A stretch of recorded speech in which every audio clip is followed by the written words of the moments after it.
Hi, my name's Jason, and I used to be just a good old average American kid living in upstate New York. There's me. I played baseball, mastered Mortal Kombat, went to the prom, said the Pledge of Allegiance every day, and loved my country. I even lived the dream of every American youth, college. Sure, it was a state school, but it also happened to be a party town. Great times all around, right? Well, sort of. I still had to work hard as a pizza guy to make it. And of course, there was school. I had to figure out the computer graphics programs I was working with, as well as attend classes I didn't care about. I certainly didn't know much about geopolitics. Then 9/11 happened and everything changed.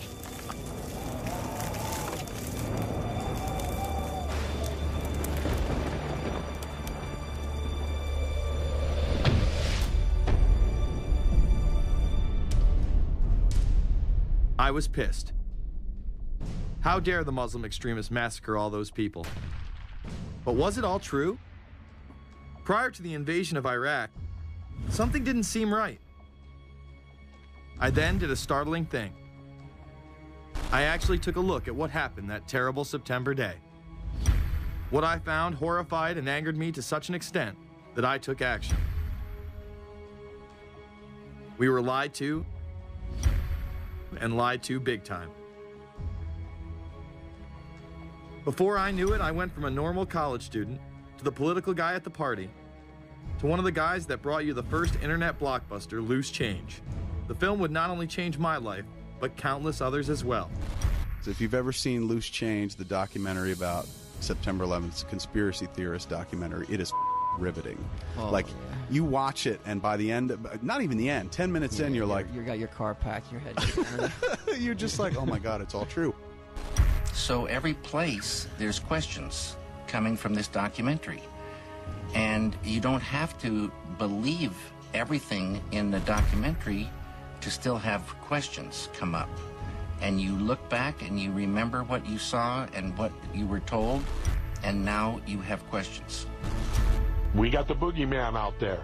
See, for many years it was communism, then it was the war on drugs, now it's the war on terror. All through our life, we've had to have a boogeyman. Loose Change took the truth about 9/11 into the mainstream with over 100 million views and allowed me to travel the country and even take on some of my detractors. The answer is no, they cannot. Jason, I think it's telling that every time you disagree with something, you call the people a liar. I'm not calling anybody a liar, sir. I'm calling you a liar because you are a liar. But if we were lied to about 9/11, then who was really behind it? A lot of people on the web were pointing towards the New World Order, but that was impossible. I mean, the Hulkster couldn't be involved, could he?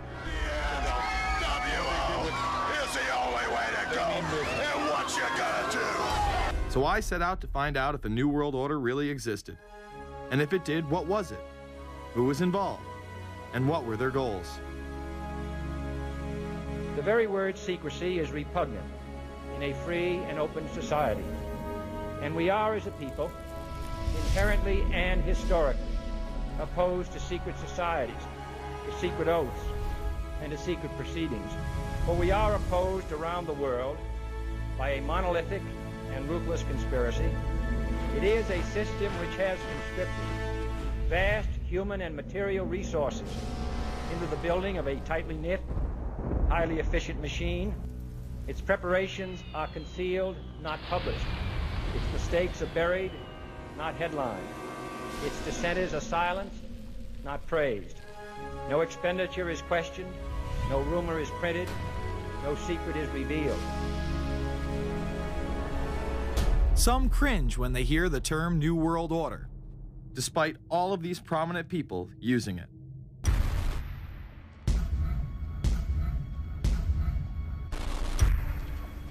The world that maybe some people dreamt of at that conference back in Bournemouth, when it looked as if maybe history would end, that liberal democracy would triumph, that free market economics would slowly progress, and we'd have a new world order.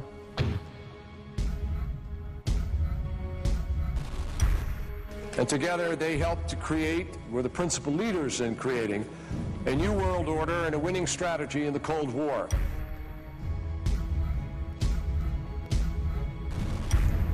We are part of a new world order.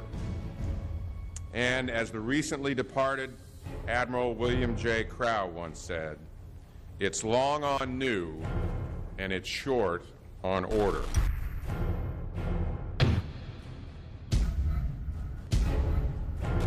Walter Isaacson wrote a wonderful book about some of the wise men who helped shape the New World Order following the Second World War.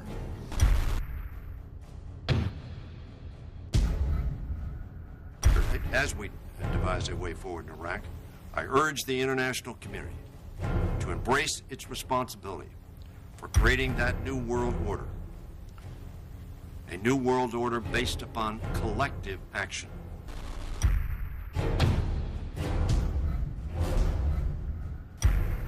The transatlantic partnership was never just the foundation of our security. It was the foundation of our way of life. It was forged an experience of the most bitter and anguished kind. Out of it came a new Europe, a new world order, a new consensus as to how life should and could be lived.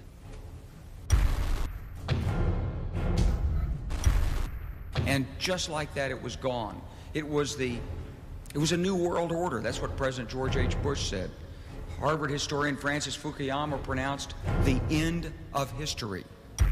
In fact, when it is used, that person is often dismissed out of hand because of the perception that it is nothing more than a conspiracy theory. Actually, the idea of global governance and a one world order has been around for centuries, and the term New World Order has been used frequently in recent history. The New World Order means different things to different people, but to those who expect to be in control of it, it means the same thing. It means all the world under their control. They believe that somebody must rule. After all, people are too darn dumb to know how to rule themselves. They figured that that's their role. The first in-depth publication of note was Samuel Zane Batten's work, The New World Order, which was published in 1919. Under the cloak of Christianity, this order speaks of a new world rising and advocates social control over all people and all resources. It promotes a world federation with a world parliament, an international court, and a global police force. Some of its goals are as follows. Community. The danger and loss in crime and degeneracy. The determination to make community life safe, sanitary, wholesome, and moral.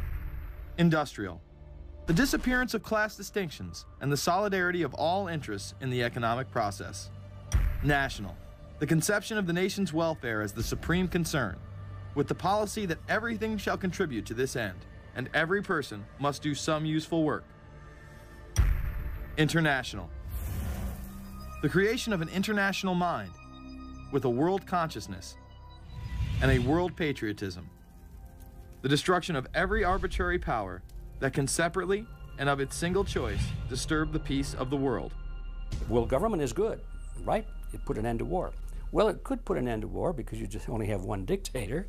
I think Adolf Hitler had that in mind. He wanted a world government too, with himself as the master leader. Many have regarded Hitler as the apex of evil, a true heart of darkness. But how many people know that Hitler had his own vision of a new world order? Hitler had been promoted by the establishment. He graced the cover of Time magazine many times and was their Man of the Year twice. His vision was simple: unify Europe and then the world. The only real difference was that his order was racially motivated, instead of being based solely on religion. He even wrote a lesser-known follow-up to Mein Kampf in 1928 that many have dubbed My Order, or New World Order. President Roosevelt would condemn this order prior to World War II. Nazi forces openly seek to establish systems of government based on the regimentation of all human beings by a handful of individual rulers who seize power by force. Yes, these men and their hypnotized followers call this a new order. It is not new, and it is not order. The idea of globalization was so prominent in Nazi ideology that the 1936 Berlin Games would be the first time that the Olympic rings would be displayed prominently and promoted in order to glorify the Third Reich. This symbol represents the 5 major regions of the world: Africa, America, Asia, Europe, and Oceania, interlocking and coming together as one. This one world philosophy still defines the Olympic Games today. Australia, hello and welcome. One world, one dream. Hitler's methods of youth corps, concentration camps, eugenics, and military aggression were so visible to the rest of the world, he eventually failed. However, his vision of a new world order lived on. Author H.G. Wells, the man behind The Time Machine and War of the Worlds, would write about a planned world state in which there must be a common faith and law for mankind. In 1939, he would publish a full book on the matter called The New World Order. Wells again has a similar vision, stating that national individualism has to go and that sovereign states must end. He then goes on to write, in the great struggle to evoke westernized world socialism, contemporary governments may vanish. Perhaps his most chilling prediction is that countless people will hate the New World Order, be rendered unhappy by frustration and their passions and ambitions through its advent, and will die protesting against it. Many of them quite gallant and graceful-looking people. Collectivism is that concept where individuals are considered to be discardable, and that the group is more important, and that the ultimate group, of course, is the state. And so it boils down eventually to the fact that the state is the all-important unit of society, and citizens exist only to serve the state. Other men of prominence would also promote a New World Order during the 1960s, including industrialist and former New York Governor Nelson Rockefeller. These are some of the reasons pressing us to lead vigorously towards the true building of a New World Order. Rockefeller would also become vice president under Gerald Ford. Religious leader Pope Paul VI, delegates to international organizations, public officials, gentlemen of the press, teachers and educators, all of you must realize that you have your part to play in the construction of a New World Order. As well as former President Richard Nixon. And the hope that each of us has to build a new world order. However, Nixon was largely a mouthpiece for his most dominant advisor, Secretary of State Henry Kissinger. Kissinger may be the most vocal proponent for a New World Order of his era. He has called for it time and time again, in policy papers, meetings, and interviews. Time magazine recognized both Nixon and Kissinger as Men of the Year after announcing their New World Order in China. However, they were working on it long before. In these once classified documents, they both discussed the new order with the president of Indonesia. Mainstream media was even critical of Kissinger's vision in the early 70s. In ragged, spasmodic fashion, a new world order is coming into being, but it looks less and less like the world order that Mr. Kissinger had constructed in his own mind. Kissinger's New World Order would fall under the radar for some time. However, it saw a vast revival during the first Bush administration. Here is Brent Scowcroft, former vice chairman of Kissinger Associates and former national security advisor under both Ford and Bush Sr., as he discusses the New World Order. Looking at the subtitle this morning, Are We Ready for the New World Order? Gives me something of the shudders. That phrase, New World Order, I'm afraid I'm partly responsible for resurrecting. To me, what that symbolized was perhaps a fundamental change in the character of our response to national security issues. Here, Charlie Rose asked Scowcroft, Kissinger, and former National Security Advisor Zbigniew Brzezinski if we are living in a new world order. Where are we as we think about this time in American foreign policy? Are we at a special moment which is being redefined? Or are we creating a new world order? We're at a moment when the international system is in a period of change like we haven't seen for several hundred years. In some parts of the world, the nation state on which the existing international system was based is either giving up its traditional aspects, like in Europe, or as in the Middle East. George H.W. Bush would campaign for a new world order like no other president before him. He would openly discuss it during his State of the Union address. What is at stake is more than one small country. It is a big idea, a new world order, where diverse nations are drawn together in common cause to achieve the universal aspirations of mankind. Again, a unified Europe was a major goal in creating this order. With few exceptions, the world now stands as one. A year and a half ago, in Germany, I said that our goal was a Europe whole and free. Tonight, Germany is united. Europe has become whole and free. The world can therefore seize this opportunity to fulfill the long-held promise of a new world order. We can find meaning and reward by serving some higher purpose than ourselves, a shining purpose, the illumination of 1,000 points of light. Bush Sr. and his administration would tour and promote this agenda across the board at any given opportunity. The President has spoken often of a new world order. And we have an unprecedented opportunity to build a new era of peace and prosperity here and abroad, to build a new world order. It's my understanding, I think that the President, and I don't know the context of how it came up in his speech last night in New York, said that China must be a part of the new world order. Guess I would like to ask you how you envision China fitting into the new world order. It is a country that we are going to have relationships with by virtue of its geopolitical importance. American officials say breaking down regional and national barriers to the flow of goods and services would represent a spectacular benefit to economies around the world. We are building a new world order.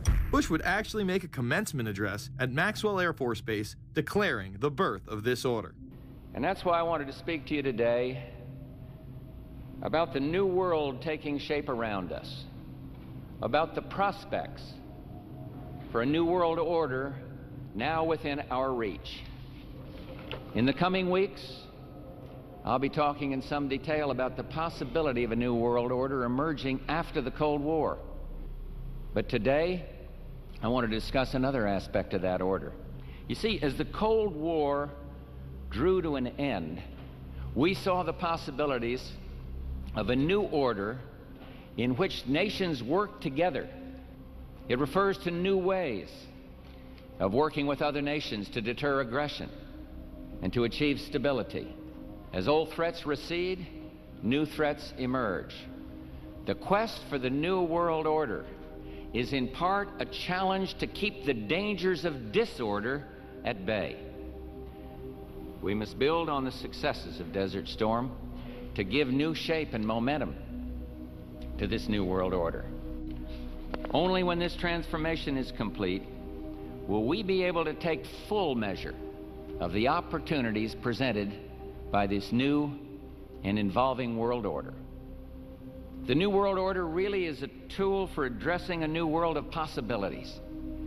This order gains its mission and shape not just from shared interests, but from shared ideals.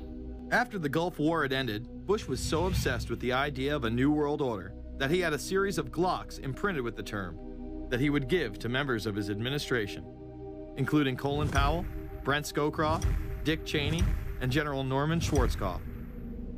Cheney would even approve policy papers regarding the New World Order. Defense Secretary Dick Cheney has approved a revised draft of a policy document on the New World Order. The Pentagon is backing off a controversial earlier draft and has abandoned a one superpower strategy. The final document puts more emphasis on international alliances and organizations. This would become an unprecedented time period for people all over the globe to discuss at length what the New World Order meant to them. People within the media, Does anybody want to talk about the New World Order? Is there a New World Order out there, or is this a vision that exists in the... He does have his vision, there's no doubt about that. But does that exist in the president's mind, or does it exist out there in reality? This president sees this episode as the first test case, as the first example for the New World Order he is trying to organize. Some people have called it the New World Disorder, and there's a lot of truth to that.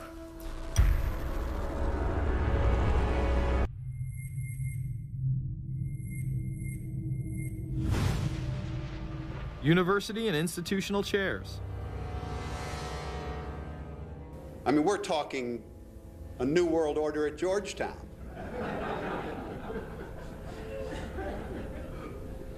And we'd like to be very much a part of it and continue to live.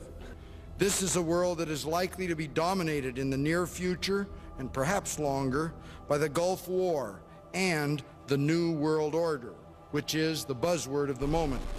So the secret of a New World Order, and at this point it's just a slogan, but it does have some historical background in terms that orders have succeeded each other over time. The secret of this is to learn how to use coalitions. We are effective in the United Nations. People within government.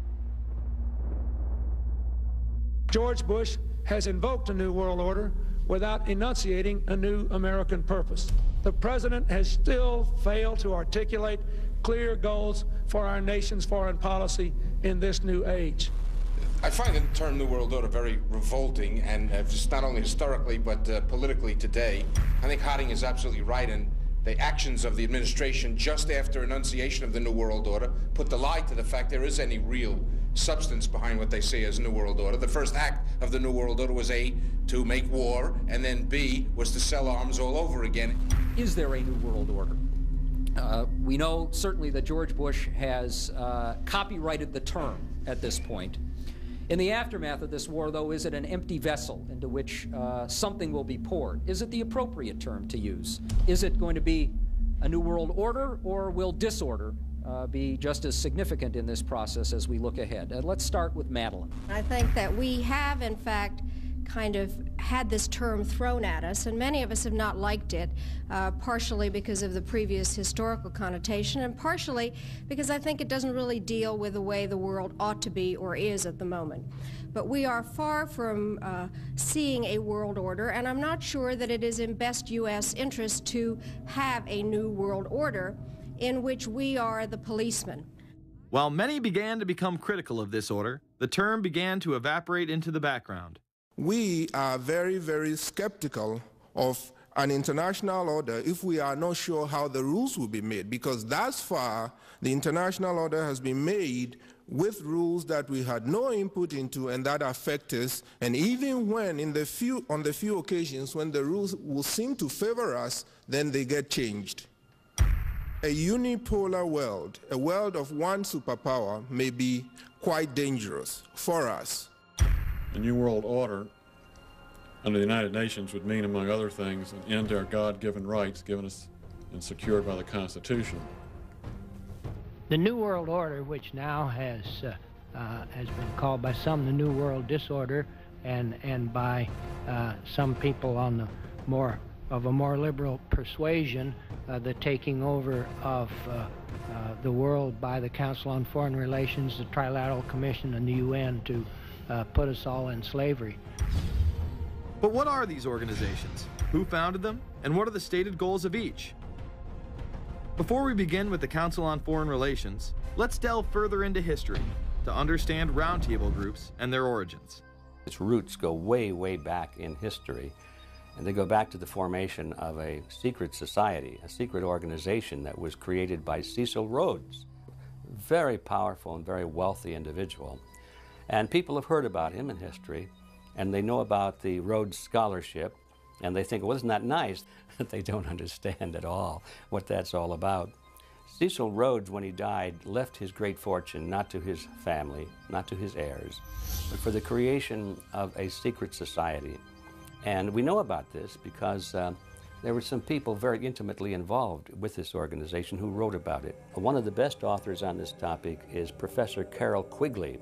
He wrote several books, and Tragedy and Hope is the best known of his. He described in detail this secret organization created by Cecil Rhodes, and he explains in these books he knows about them because he was invited by the organization into its inner circle. He was never a member of it, but he was invited in as their historian, and he was allowed to see their secret records and papers and study them for several years. And he knew all the important players, and he understood what it was about, and so he wrote these books. It's an amazing thing because he laid out in great detail what the purpose of the organization was and how they were the major players in all of the big international events since and including World War I. The bottom line is that you take the roots of that organization and you find out that they created in all of the British dependencies what they call roundtable groups. And then around those little roundtable groups, they created front groups.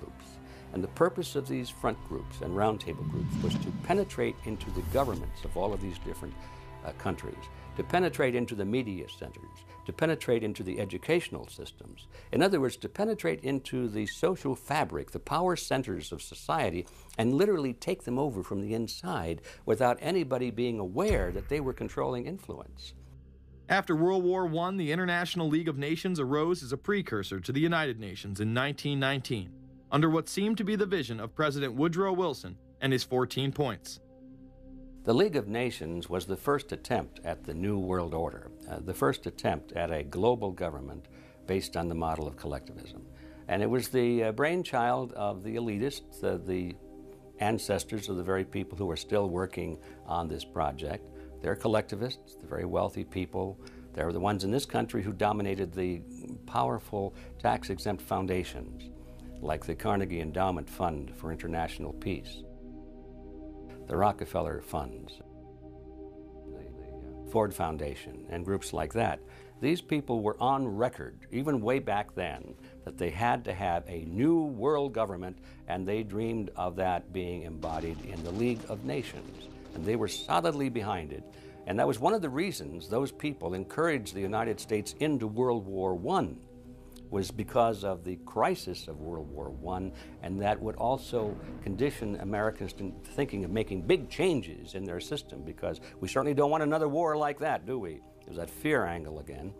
And they thought, well, by being in World War I, then we would be a major participant at the table to carve up the world and create a new world government.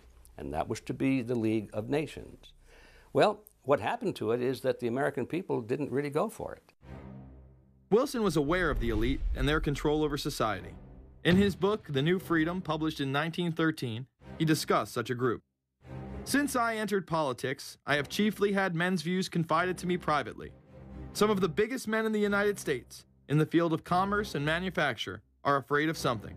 They know that there is a power somewhere so organized, so subtle, so watchful, so interlocked, so complete, so pervasive, that they better not speak above their breath when they speak in condemnation of it. Ultimately, this insight did not spare him from becoming yet another puppet of the global elite. You're watching Invisible Empire, A New World Order Defined. I'm Alex Jones, the producer of this film. I have produced 5 of the top 10 films in internet history, whether it's Loose Change Final Cut, Endgame, The Obama Deception, or Fall of the Republic. Yes, we've made informative, well-documented films, but the real credit for the success of these documentaries lies with you, the viewers.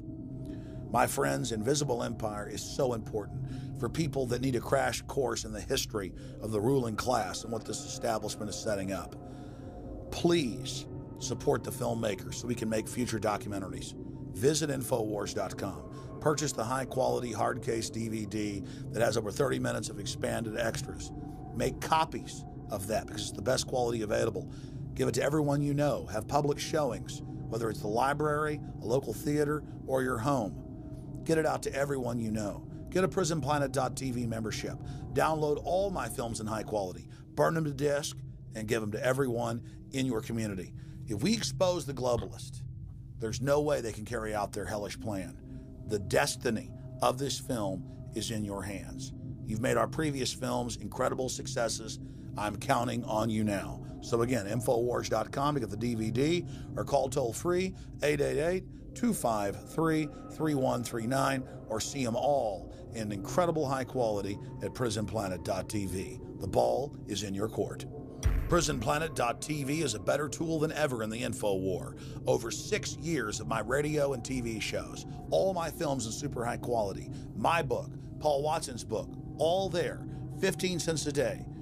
Your support of PrisonPlanet.tv empowers the resistance to unlock minds worldwide.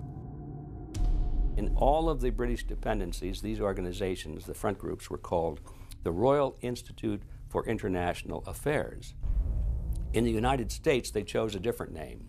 They chose the Council on Foreign Relations, but it held exactly the same relationship to this inner society of Cecil Rhodes. Among the charter members were W. Averell Harriman of Union Banking, then President of the United States Woodrow Wilson's main advisor, Colonel Edward Mendell House, John D. Rockefeller, the founder of Standard Oil,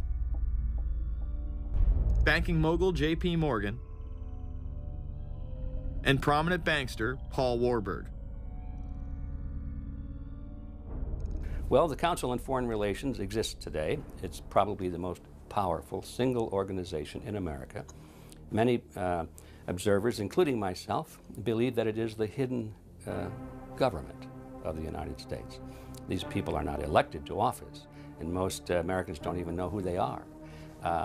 But they are holding all of the important positions in society. There are only about 4,000 of them in the United States, but I don't care what organization you want to look at, whether it's government, or whether it's the universities, or the large media centers, or whatever it is. You look at the people at the tops of those organizations, the owners, the managers, the CEOs, the board of directors, and I'm going to say probably 80 to 90% of the great power centers of America are dominated by just those 4,000 people who are members of the Council on Foreign Relations. Throughout its history, it would contain extremely influential and powerful individuals in finance, business, media, and politics. Former presidents of the United States include Richard Nixon, Gerald Ford, Jimmy Carter, and William Jefferson Clinton. Currently, Barack Obama claims not to be a member, but has spoken in front of the Council and has had his writings published in the Council's magazine, Foreign Affairs. It's been reported that you and your wife are in the globalist CFR, which is the Council on Foreign Relations. I'd like to know if that is true. Well, first of all, I'm not the Council on Foreign Relations. I don't know if I'm a official member. I've spoken there before. It basically is just a forum where a bunch of people talk about foreign policy, and so there's nothing. There's no official membership. I don't have a card or, you know, a special handshake or anything like that. Now, why is that important? It's important because the avowed purpose of the Council on Foreign Relations is to create a new world order, a global government based on the model of collectivism. And that includes the elimination of the United States as a sovereign nation. That's why it's important. The people running this country are determined to destroy it. The Council was heavily criticized during the 1980s for being an organization hell-bent on destroying national sovereignty in favor of a world government. So many of its members hid their association with the organization. Dick Cheney had this to say in response to a question by David Rockefeller, who became the CFR's youngest director in 1949 and was chairman of the board from 1970 to 1985. He remains an honorary chairman to this day. It's good to be back at the Council on Foreign Relations. As Pete mentioned, I've been a member for a long time and was actually a director for some period of time. I never mentioned that when I was campaigning for re-election back home in Wyoming. Now, you are the president of the Council on Foreign Relations, all right? Yes, sir. You guys toy with countries of the world like toys, don't you? You're like the Illuminati, you're the Masons, you control everything, don't you? That's the rap on you guys.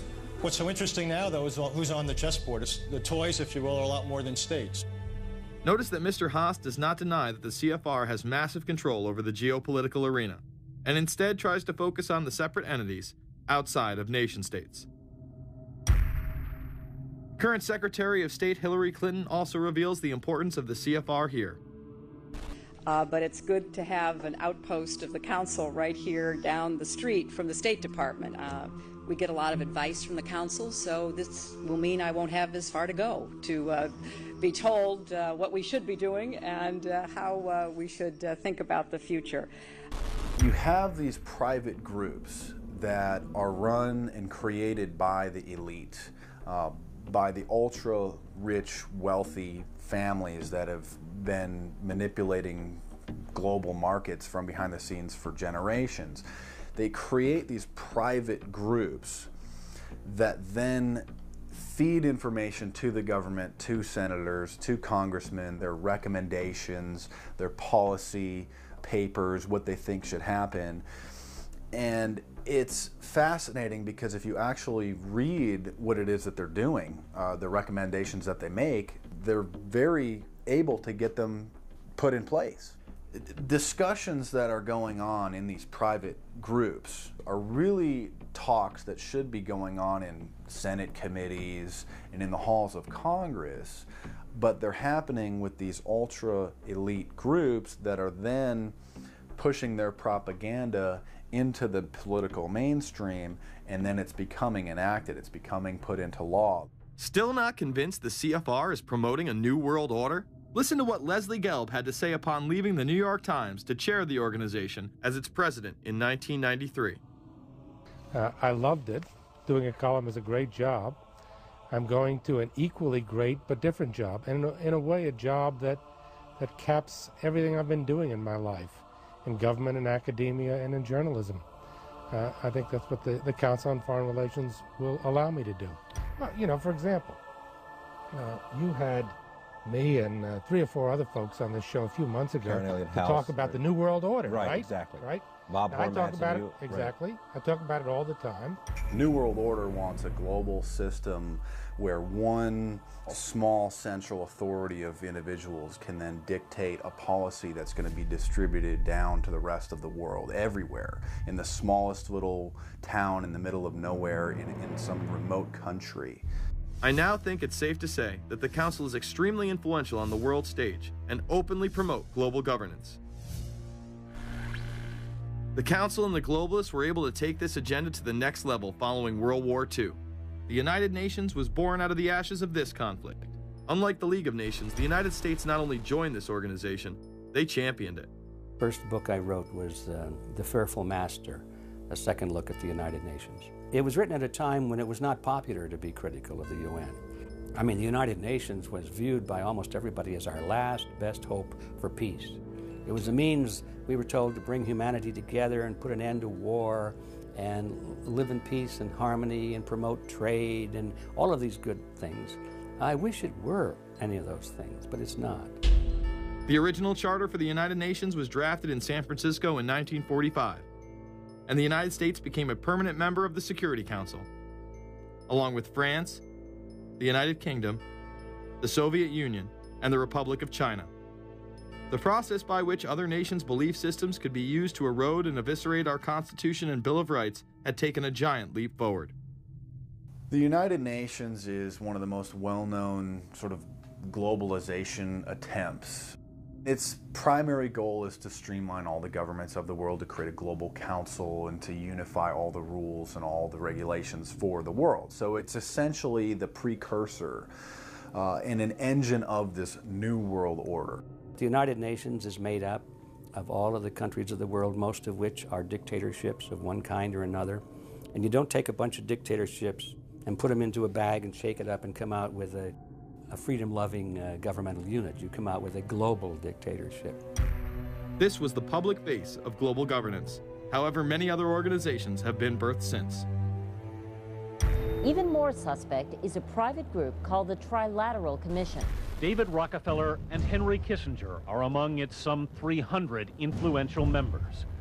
The Trilateral Commission, rich in powerful business and political leaders from Japan, Europe, and North America, the New York-based policy group was formed in 1973 by Chase Manhattan Bank Chairman David Rockefeller.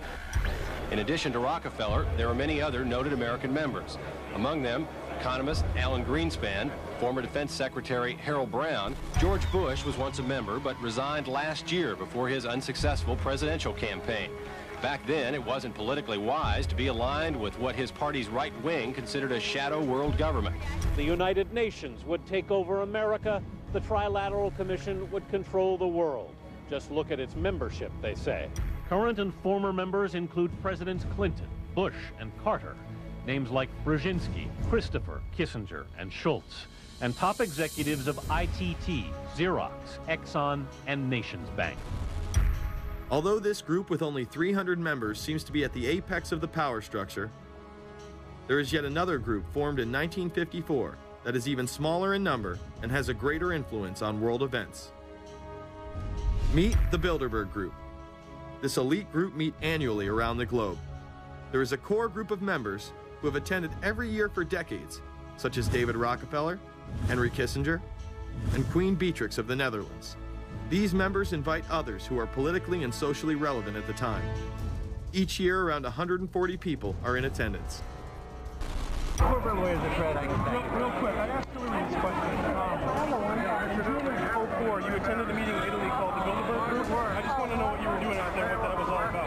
Because she lied to me and told me she didn't go. I figured you might tell me the truth. All I did was go. They had a Republican and a Democrat.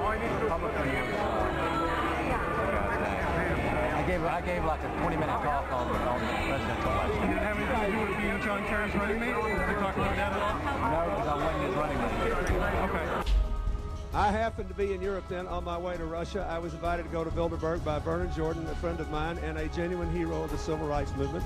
And to the best of my knowledge, NAFTA was not discussed by anybody in my presence. Documents released by the group in 2001 reveal that in September of 1955, the group met in Germany and covertly outlined the idea of a European Union. Section E, European Unity, discusses the general support for European integration and unification, and the idea to unify Germany once again with the rest of Europe under a common marketplace. Belgian Viscount and current Bilderberg chairman Etienne Davignon told the EU Observer in 2009 that the next Bilderberg meeting could improve understanding on future action in the same way it helped create the euro in the 1990s. This illustrates the patience, vision, and reach of this organization. It was able to promote and establish both the European Union and a European currency over the course of just under 40 years, incrementally. One of the things that the elitists discussed back at the turn of the century when they were talking about how do you convert the United States into a collectivist system was the fact that you can't do it quickly. You have to let people get used to it incrementally, because any major change would be rejected. The 1957 Conference of Rome, where the Common Market Treaty, providing for free trade in all products, was at last signed. 6 nations, France, Germany, Italy, Belgium, Holland, and Luxembourg, agreed to remove all mutual barriers to trade within 12 to 15 years, the embryo of a political union which they proclaimed to be their ultimate objective. In that fashion, it's possible for people to get used to this process and even to think it's a good thing. People will accept the gradual growth of government, the gradual loss of their purchasing power. They'll accept almost anything if it's done gradually, and we have to be very alert to that. 2008 and 2009 attendees include World Bank President Robert Zoellick, Treasury Secretary Timothy Geithner, former head of British Secret Intelligence Richard Dearlove, Donald Graham, CEO of the Washington Post, CNN host and author of The Post-American World, Fareed Zakaria, and many other giants of business, politics, and media. You just came back from meeting with the Bilderberg Group. The Bilderberg Group are, when people who are conspiracy theory people, they send me mail, it's usually about the Bilderberg Group. And I get these books on my front door, which I'm uncomfortable with. And it's all about the Bilderberg, like they're the modern-day Illuminati. Are you a member of the Bilderberg Group? I don't think we're supposed to talk about this. Many have identified them as the kingmakers, the puppet masters that pull the strings behind the scenes. Perhaps there is no better example of this than what occurred during the 2008 conference. Immediately after Obama had been selected as the Democratic presidential nominee, the pressure was on to choose a running mate. We've put together a committee. We are going to be equally deliberative in how we move forward. And we're not going to do it in the press, and we're not going to do it through surrogates. He then tricked the press corps into staying on the plane as it took off from Washington. He was whisked away to an undisclosed location. Obama was supposed to fly home. He'd been here in Virginia. He was supposed to fly home out of Dulles, as you know, outside Washington, D.C. The press corps was waiting for him on the plane, and the pilot announced that they were leaving, and Barack Obama was not on the plane. Presumptive nominees in the past has always been that they have at least a press pool with them at all times. Is there a reason why we didn't go with him in the motorcade all the way?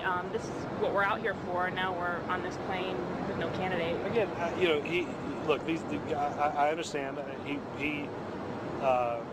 There was a desire to do these meetings, obviously, in private. The press then began to report that Obama and Hillary were meeting secretly in her home. Well, we continue to follow our breaking news. Barack Obama, Hillary Clinton meeting tonight at her house in Washington, D.C. However, it was later revealed that they never actually met at Clinton's home. And we're following this breaking story. Candy Crowley, we understand, has new information. Candy, what have you learned? We are hearing actually from Chris Welch, who is our embed with the Obama campaign. Those are the people that took off without Obama and went to Chicago. The spokesman there is in fact confirming that the meeting did take place. They're talking in past tense now, but saying that the meeting did not take place at the Clintons' house. It took place at this point at some place, I don't know where, some undisclosed place in Washington, D.C., not at Hillary Clinton's house. Remember, Gibbs mentioned that Obama had a desire to have several meetings, not just one. Is there more than one meeting? Is there more than one person with whom you... I'm not going to get into all the details of the meetings. I don't know that I've got a ton more different answers for all of your questions. The truth of the matter is that Bilderberg just happened to be in the neighborhood at the time. They were holding their annual meeting just down the road in Chantilly, Virginia. What are the chances? What's interesting and dangerous about the New World Order is that it's not a natural progressing idea. It's just not civilization naturally evolving and organizing into this system. It's the group of extremely powerful people that are manipulating the system to get it to this status from behind the scenes without anybody's knowledge. You have to ask yourself, if there isn't an agenda going on to keep those organizations quiet and to keep them out of the news, to keep the discussions about them behind closed doors, then why is it that these supposed experts on the left and on the right never talk about them? This has been a condensed history of the globalist organizations and their rise to power. But is there a reason they meet behind closed doors? A shadow world government has been mentioned, but to truly understand what that means, let's go back to this iconic warning from President Dwight D. Eisenhower. Progress toward these noble goals is persistently threatened by the conflict now engulfing the world. It commands our whole attention, absorbs our very beings. We face a hostile ideology, global in scope, atheistic in character, ruthless in purpose, and insidious in method. Unhappily, the danger it poses promises to be of indefinite duration. The need to maintain balance in and among national programs. Balance between the private and the public economy. Balance between the cost and hoped for advantages. Balance between the clearly necessary and the comfortably desirable. We have been compelled to create a permanent armaments industry of vast proportions. We annually spend on military security alone more than the net income of all United States corporations. The total influence, economic, political, even spiritual, is felt in every city, every state house, every office of the federal government. Yet we must not fail to comprehend its grave implications. Our toil, resources, and livelihood are all involved. So is the very structure of our society.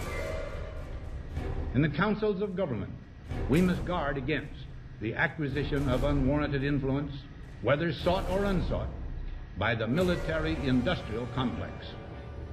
The potential for the disastrous rise of misplaced power exists and will persist.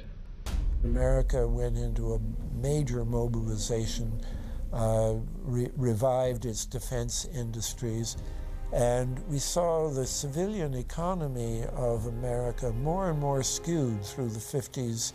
Already in Eisenhower's time, he could see it coming, that you were getting a larger and larger defense military component of the economy, which, unlike the rest of the economy, was very, very centrally organized about lobbying for more and more new weapons.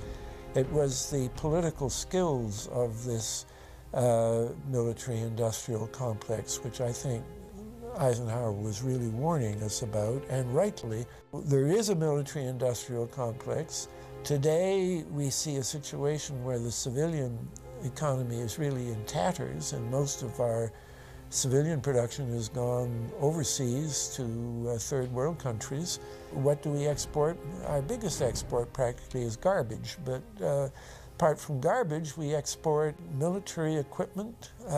We have a special act which subsidizes, makes it possible for countries abroad to buy our armaments because it's too expensive to produce them for one country only. So we have become a very efficient military-industrial complex, but the civilian economy is only a ghost of what it used to be, and this has terrible consequences for democracy because it means that the power of this lobby is now sort of dominating what goes on in Washington. Through multinational corporations, global intelligence networks, out-of-control banksters, all under the veil of national security and black operations, the global elite have consolidated power on a massive scale over the last several decades. You see, global corporations not only fund and develop large technological and military projects here and abroad, they also own the consumer industry and production, as well as all of the important media. By owning the vast majority of what we hear and see on a daily basis, we have been manipulated on a mass scale as to regards to what we believe and desire, both socially and politically. Edward Bernays, the nephew of world-famous psychoanalyst Sigmund Freud, would study group dynamics and become the father of public relations. He authored the book Propaganda in 1928. In it, he described how to intelligently and consciously manipulate the habits and opinions of the masses within a democratic society. He went on to state that those who harness this unseen mechanism of society constitute an invisible government and are the true ruling power. It is they who pull the wires which control the public mind, who harness old social forces and contrive new ways to bind and guide the world.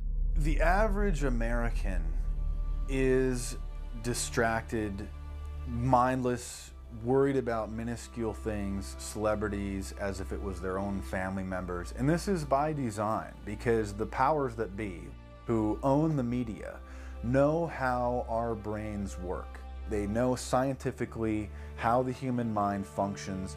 They know about sociology, and they are using the media, and have used the media for decades now, to entertain people with issues that don't really matter. When you have the big news networks covering celebrity issues as if it's the most important thing, it becomes the most important thing. And this is not by accident. This is to keep us out of the way. Because if you're worried about the latest celebrity death or the latest celebrity couple or the celebrity breakup or your sports team having a shot at the Super Bowl or the World Series, there's so much information about those issues that can be discussed that will mesmerize people, and they won't know or care about the real issues that are out there. Well, I think this is just one more piece of evidence of the degree to which the media, supposedly the watchdogs, has become the gatekeeper of the system. Mainstream media are, first of all, nearly all of them corporations, nearly all of them now publicly held, part of the whole Wall Street financial system that they're supposed to report about objectively, but they can't. They, right now, in October of 2009, they are celebrating the recovery of the biggest banks in New York and saying that the recession is over. Of course, there are a few problems, like foreclosures are going on, unemployment is rising. All of this is affecting the American people, but it's not affecting the financial elite who also control the media. Bernays successfully identified the invisible empire which controlled the minds of men. So as the populace is mesmerized and hypnotized by powerful behind-the-scenes forces, as they are distracted by the latest celebrity scandal, the newest cell phone, and their favorite sports team, this network disguises itself, remaining in the shadows. Despite the elite utilizing Bernays' methods, in conjunction with the military-industrial complex they had erected, a modern arm of this organization was exposed in what came to be known as the Iran-Contra scandal. Essentially, black operations were not only caught dealing arms illegally and supporting South American dictators, but also smuggling drugs into the United States. Iran-Contra was really the merging of two different programs. The first one was support for the Contras, who were, let's face it, a force of terrorists in Nicaragua trying to overthrow the Sandinista government. They were being secretly supported by the CIA, and at the bottom of the whole thing was drugs. Iran-Contra was openly exposed by massive network coverage. How was it that in 3 years, a network Washington set up to run arms to the Contras wound up running cocaine into this country for the most vicious drug cartel in the world? At the same time, we were supposed to be fighting a war against drugs. But by the same token, I also smuggled my share of weapons in exchange for those illegal substances, with the full knowledge and assistance of both the DEA and CIA. Betzner says that in 1983, he flew weapons from Florida to El Salvador and drugs from Colombia to the Bahamas on the way back.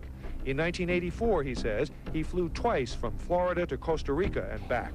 We could bring back our own cargo, and they would arrange it, or we could bring back their cargo without ever having to worry about interception, arrest, anything like this, that everything was taken care of. What kind of cargo were you talking about? Drugs. Tolliver says he had 2 meetings with this man, CIA veteran Rafael Quintero.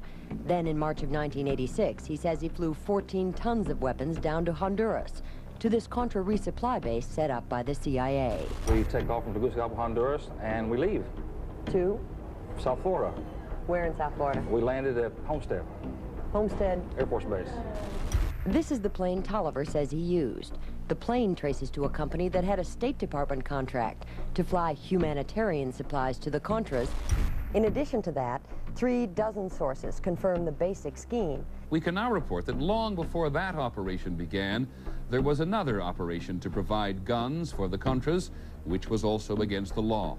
In this operation, Americans and Israelis provided arms to the Contras, and then the same network smuggled drugs into the United States.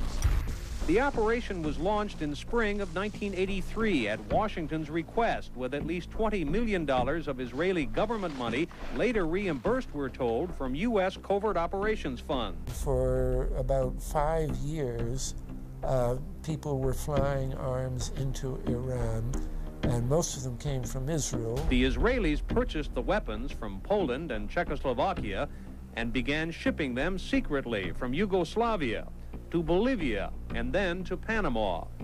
The Israeli liaison man there, this man, Michael Harari, until recently a close aide to Panama's strongman, General Manuel Noriega.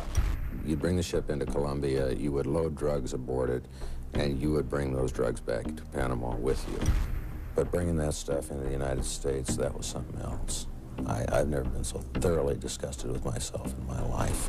This network would also be involved in the October surprise.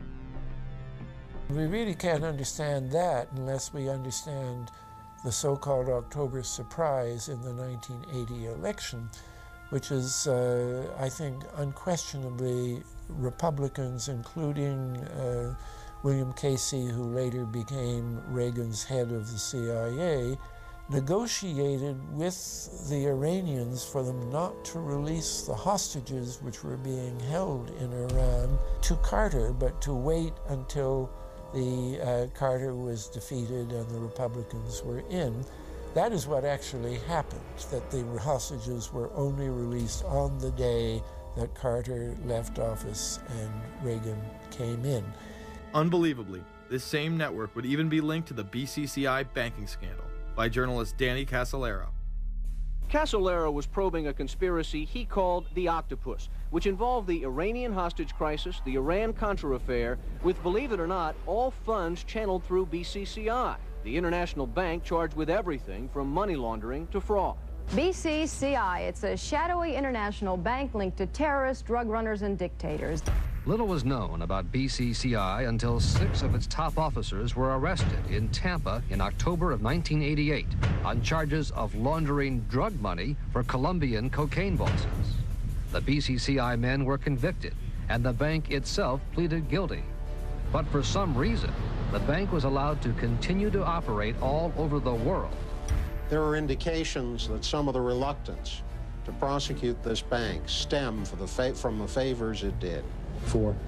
The favors it did for intelligence services everywhere.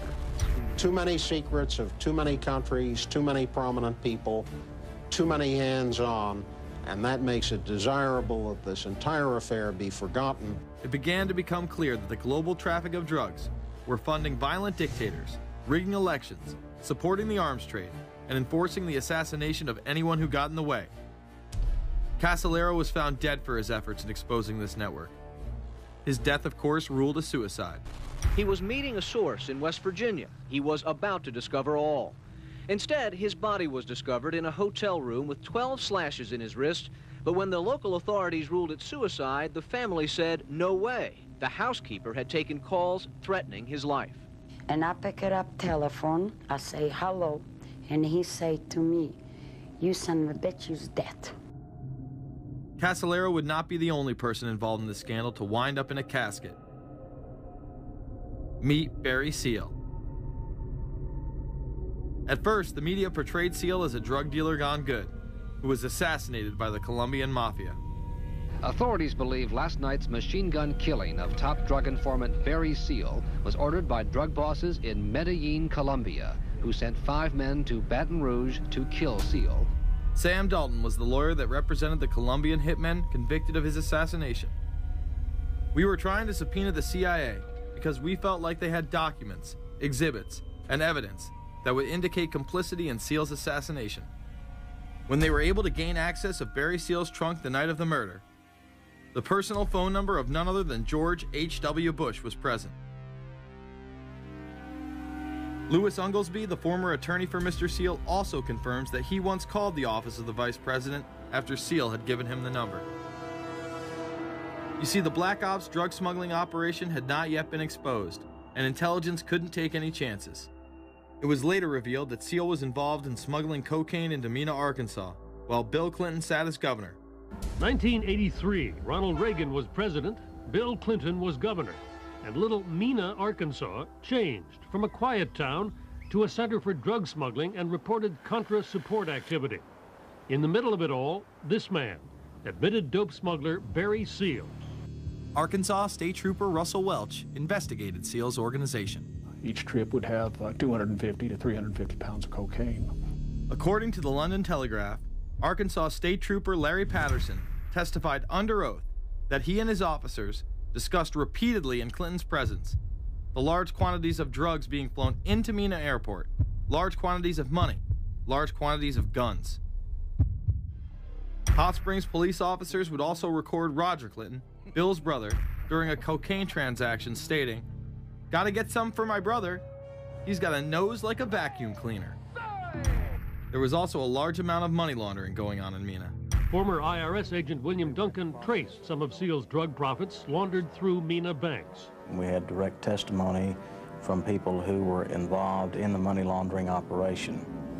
We had testimony from people at banks who observed the transactions. What happened when you tried to make this case before a grand jury? I was never asked to present the evidence to a grand jury, ever. This very same network used BCCI to fund the Afghani rebels. The deputy director of the CIA, Richard Kerr, said late today that the CIA did use the Bank of Credit and Commerce International, BCCI, to support CIA activities overseas. Most people still believe that the Soviets had maliciously invaded Afghanistan in order to spread their communist agenda. The Al-Qaeda was essentially a kind of a byproduct of Brzezinski's campaign to embarrass the Soviet Union in Afghanistan. They weren't in Afghanistan at that time. Brzezinski boasted later that he was responsible for drawing them into Afghanistan. And he did this extraordinary interview with Le Nouvel Observateur in France, and they said, but aren't you worried that you've created this whole new force of Al-Qaeda? And he said, oh, what's more important, a few crazed Islamists or the fall of the Berlin Wall? And they said, but you know, is there no danger? Aren't they dangerous? And he said, nonsense. He said all this in 1998. So I knew Brzezinski at McGill University. We were students together and took very small classes together. And in some ways he's bright, and in some ways he's kind of nuts. And he had the kind of nuttiness that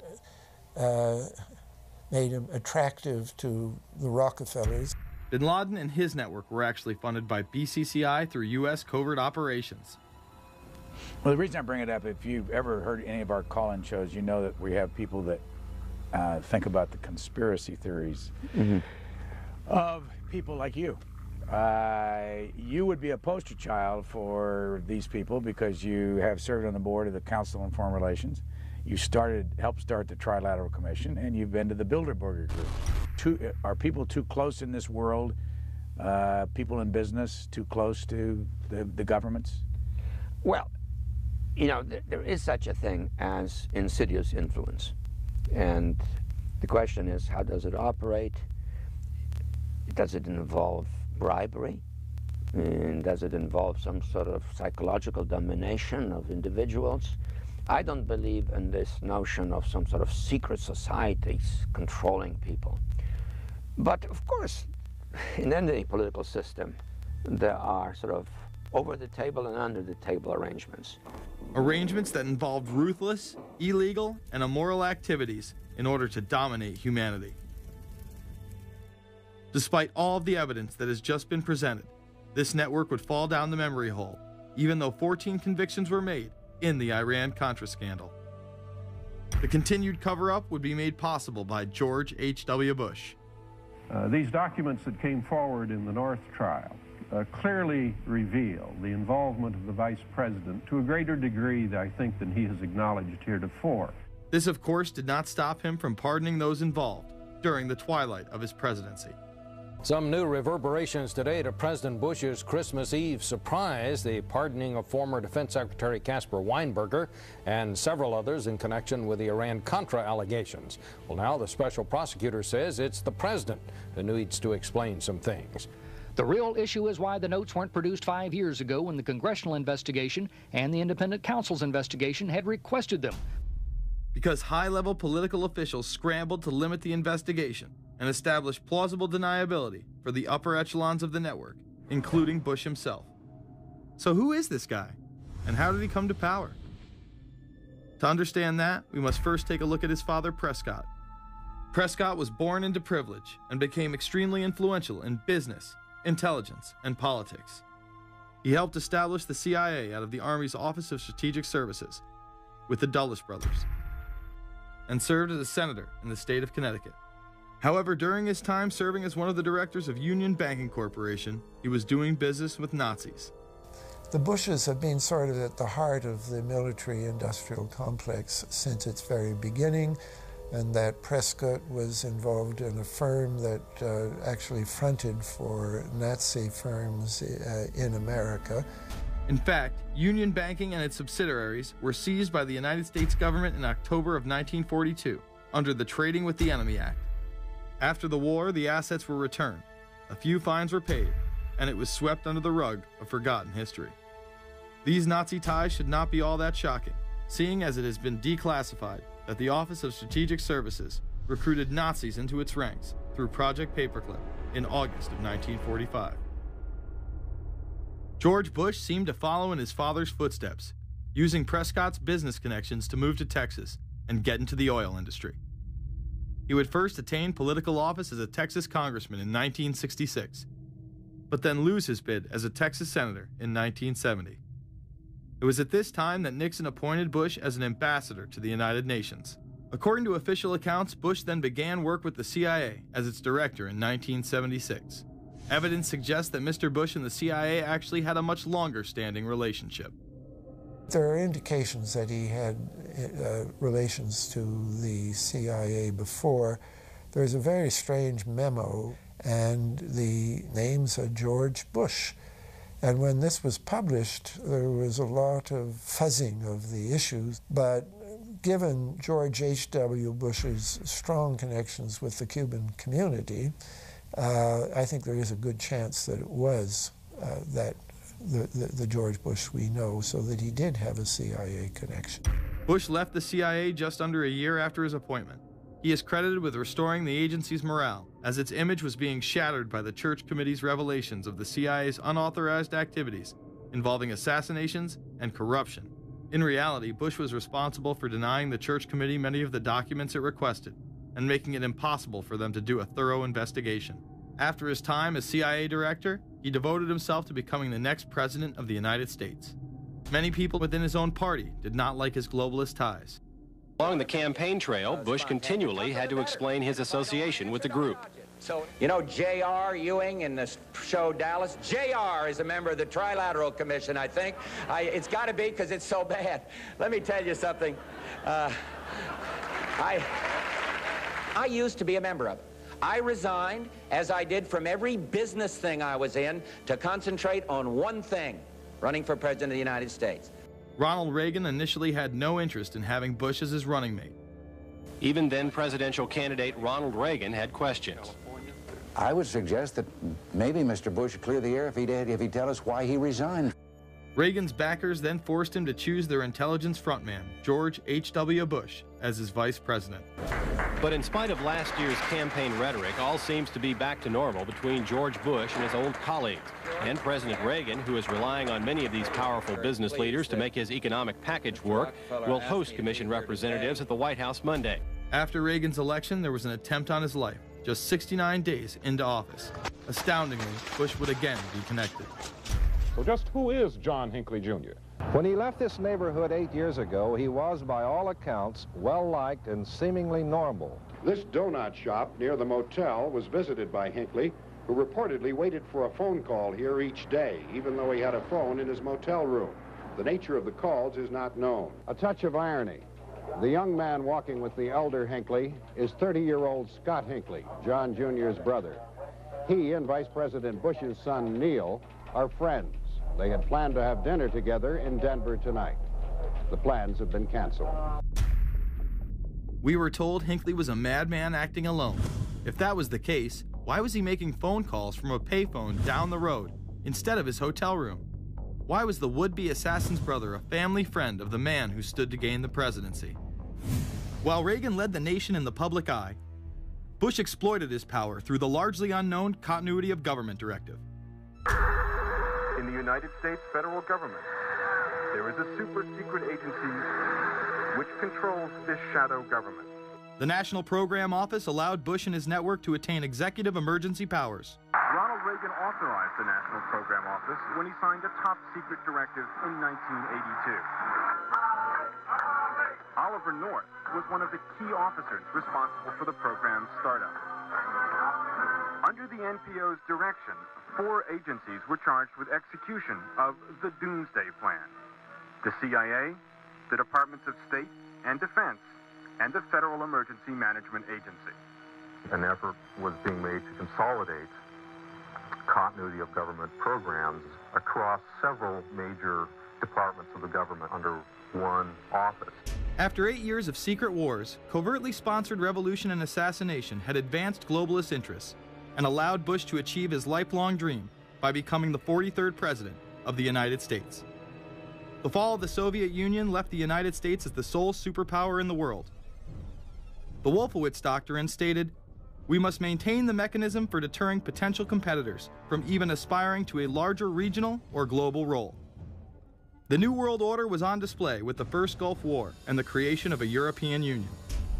After losing to his crony Bill Clinton, he faded into the background as the agenda for a New World Order marched forward.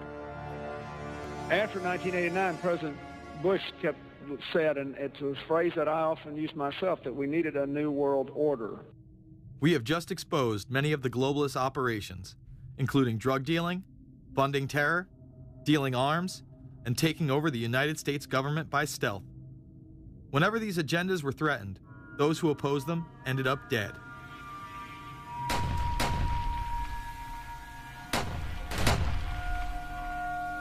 We've got some difficult days ahead, but it really doesn't matter with me now, because I've been to the mountaintop.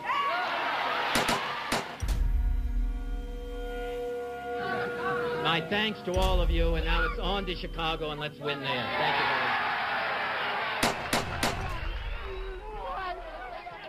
much. Gave a paper about all three of the big assassinations in the 60s, which was John F. Kennedy, Bobby Kennedy, and Martin Luther King.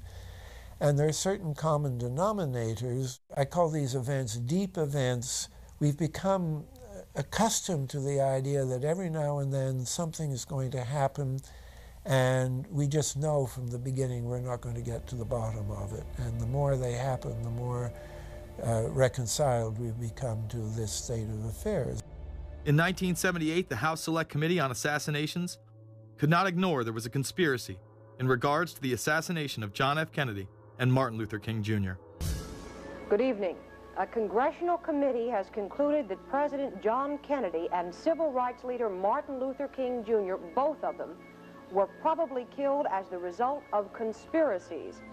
The House Assassinations Committee wound up its 2-year study by recommending that the Justice Department look into both cases.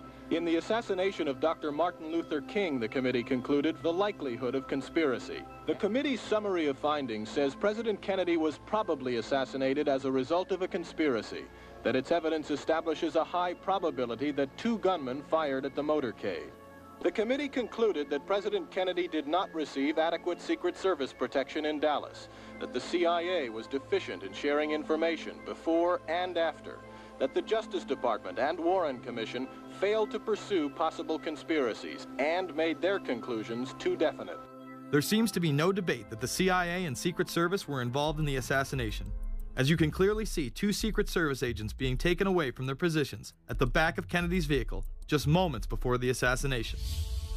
And no matter what you believe about Oswald, it has now been declassified that Oswald was trained by the CIA in 1957 under the cover of the Office of Naval Intelligence. These political assassinations continue to this day. The 11-person jury in the inquest must decide if these stills, never before seen of Diana in the Mercedes and then the crash, are the frantic moments after a tragic accident or the aftermath of a calculated murder. Mr. Al-Fayed? Mohammed Al-Fayed, Dodi's father, has long since made up his mind. I believe that my son and Princess Diana have been murdered by the royal family. He claims Diana was pregnant and about to announce her engagement to his son, an embarrassment so great, he says, that Prince Philip commissioned British Secret Service to kill the couple. Assassination is an option when the ruling class can identify an enemy who cannot be compromised. But how do they bend the population's will to do their bidding? Well, a false flag operation is one in which the attacker carries the flag of someone else. It's usually a military operation, and the purpose, of course, is to create the impression that the attacker is someone else. They want to create negative public opinion against the nation whose flag was being used. Or they may even not use a flag at all. This sort of thing is done all the time, and it's certainly not unique in history. I think we've been seeing a lot of it lately. Americans are easily motivated by false flag operations, and I think it's inevitable that we will see false flag operations in the near future. It is used in order to seize power at an accelerated pace. A very well-documented modern example of this is the Tonkin Gulf incident. There were two sets of Tonkin Gulf incidents. The first one on August 2nd were real but trivial. The second on August 4th, 2 days later, were the ones to which we actually sent planes off in retaliation and were, in theory, much bigger, a torpedo attack on a U.S. destroyer, but in fact it never happened. When McNamara visited Vietnam, he confirmed the Tonkin Gulf incident never occurred, and once again, we were lied into war. To this day, I don't know what happened on August 2nd and August 4th, 1964 in the Tonkin Gulf. The general provided the answer, saying his Navy attacked the Maddocks on August 2nd, but on the 4th, nothing happened. There was absolutely nothing, he said. We know for a fact now that NSA and CIA both falsified their reports up to Johnson on that day to make it look as if there had been an attack. Upon the fall of communism, a new threat had to be established in order to maintain their military-industrial complex and keep the people in fear of invisible enemies. More modern examples of this have been used not only to start conflicts abroad, but to instill fear in large populations in order to demonize groups and further erode civil liberties. The majority of people still believe that Timothy McVeigh was a right-wing extremist who bombed the Oklahoma City building with a Ryder truck because he was upset with the government. People close to the event told a very different story. A local congressman believes that convicted bomber Timothy McVeigh and his accused co-conspirator Terry Nichols are not the only ones involved. The Oklahoma State Representative Charles Key produced a videotape featuring witnesses who claim to have seen Timothy McVeigh with another man the morning of the bombing. He was wearing a ball cap. Timothy McVeigh had his on backwards, which just like this. It was on his head. The other gentleman had his on like this. In fact, the FBI had actively pursued John Doe No. 2 in its initial investigation, then denied his existence altogether. There were also multiple reports that explosives were found inside the Murrah building. The Justice Department is reporting that a second explosive device has been found in the AP Murrah building in downtown Oklahoma City. Mike, you're still with us, aren't you? Yes, I am, and I might tell you in addition to that, that in fact what we were told at the scene a few minutes ago was that in fact 2 different explosive devices were found in addition to the one that went off. The second explosive was found and diffused. The third explosive that was found, and they are working on right now as we speak, I understand, both the second and third explosives, if you can imagine this, were larger than the first. Bomb squads were actually caught on video pulling into the building to retrieve these devices.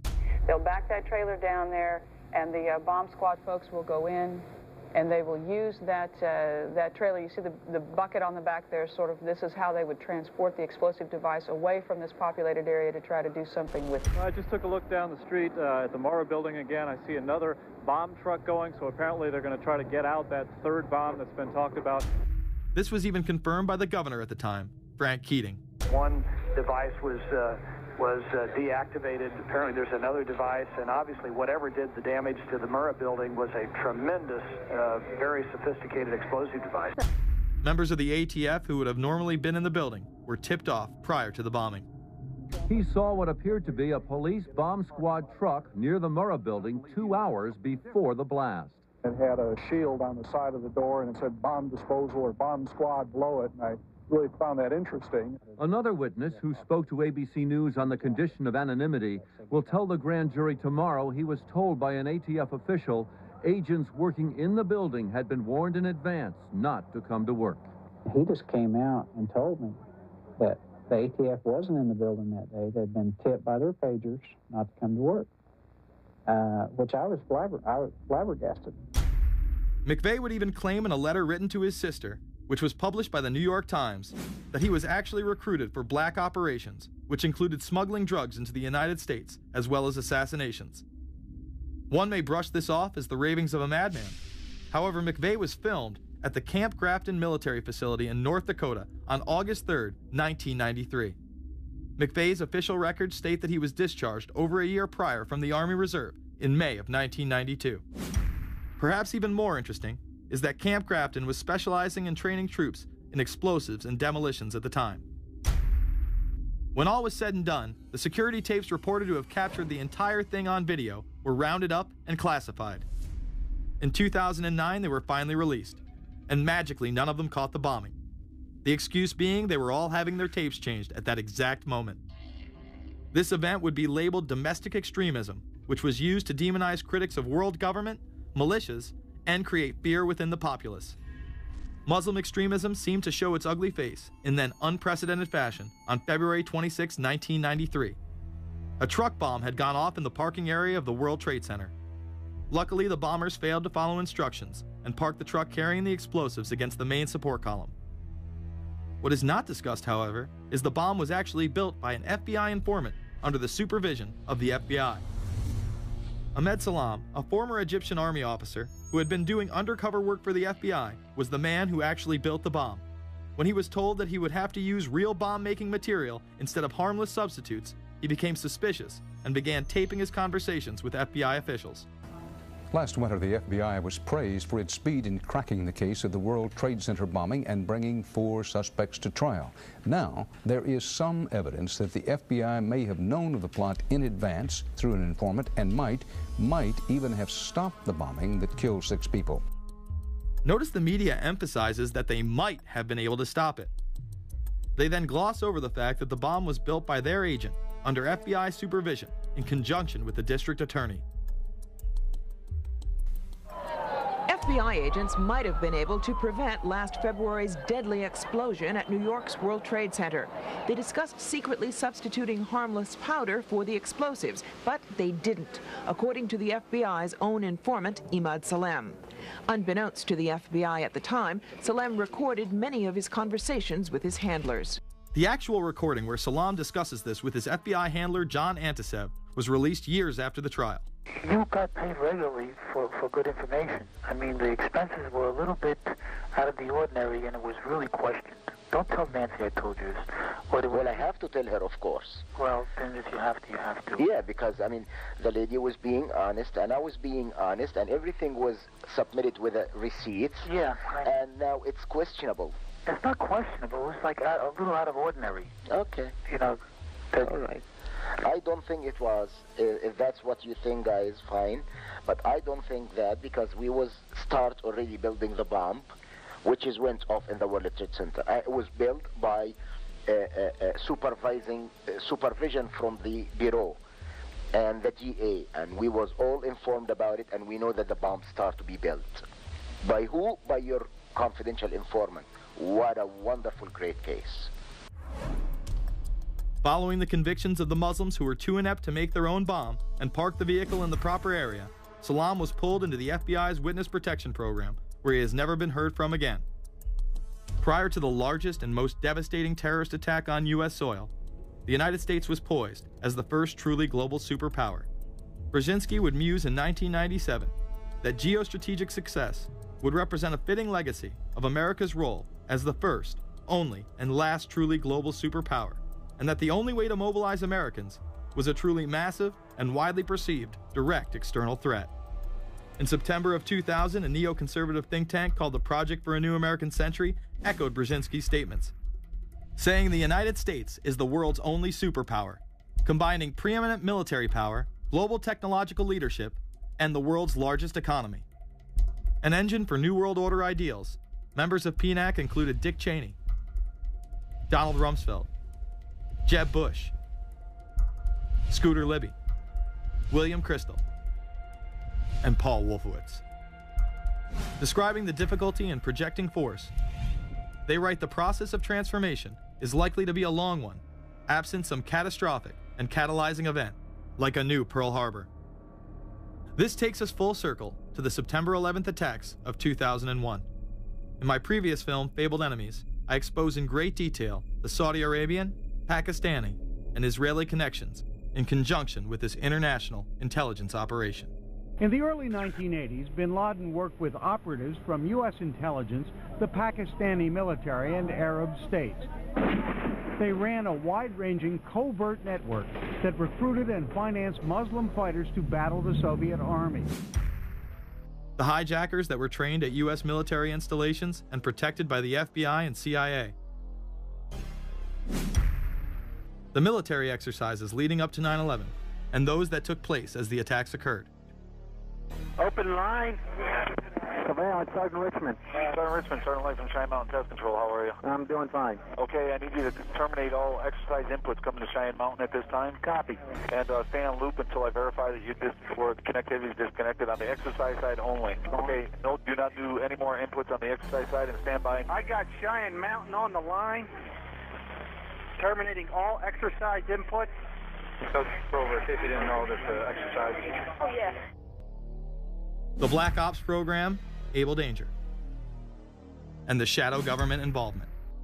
This morning we learned that the Vice President wasn't the only one sent to an undisclosed location on September 11th, that an entire backup government was and is still there and may be there for as long as anyone now at least can imagine.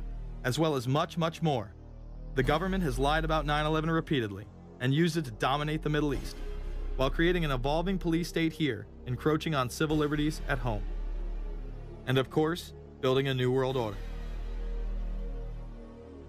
There is a chance for the President of the United States to use this disaster to carry out what his father, a phrase his father used, I think, only once, and hasn't been used since, and that is a new world order. We know now that September 11th of 2001 was the beginning of what we might call a new world order. The new world order that this president's father talked about with such great enthusiasm seems to be high on the agenda of this administration.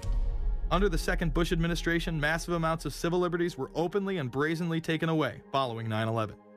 The passage of the Patriot Acts, the Military Commissions Act, and other horrifying anti-constitutional legislation was enabled by the incredible amount of fear generated by the media, all in the name of keeping us safe here at home. The war itself would create huge profits for the military-industrial complex, and the globalists would seize even more power and control over Middle Eastern resources in what they planned to become a Eurasian Union under their control. Although the establishment claimed to be fighting for our freedom abroad, they were destroying our sovereignty by stealth. Expanding on NAFTA, they were able to consolidate power on the domestic front by deindustrializing the United States through CAFTA, the Central American Free Trade Agreement, as well as the SPP, the Securities and Prosperity Partnership. Opponents, however, say the initiative is nothing less than a plan to create a North American Union that would eliminate sovereignty for all three nations. Building on the North American Free Trade Agreement, the NAFTA section of the Commerce Department is busy drafting laws and regulations for a North American Union, a union of Canada, America, and Mexico. The President has attended secret meetings and signed at least 2 agreements under the Security and Prosperity Partnership Program. The stated goal established by Presidents Bush, Fox, and Prime Minister Paul Martin is integration by 2010. It's a plan from the business elites, the political elites, that will cost more American jobs, cost American sovereignty, but it would fulfill the President's father's vision. Now, former United States Trade Ambassador Robert Zoellick is talking about it again with renewed vigor. This time, a new world order with business at the helm of trade and economic policy. It's an agenda that goes hand in hand with the United States, Mexico, and Canada working quietly and behind the scenes to promote a common market with common deregulation for the benefit of multinational corporations. It's remarkable to me, the arrogance, the idea of just simply throwing away the nation's sovereignty, but they're trying to do so in so many ways. People better understand that they mean exactly what they're saying. It's a new world order they're trying to create.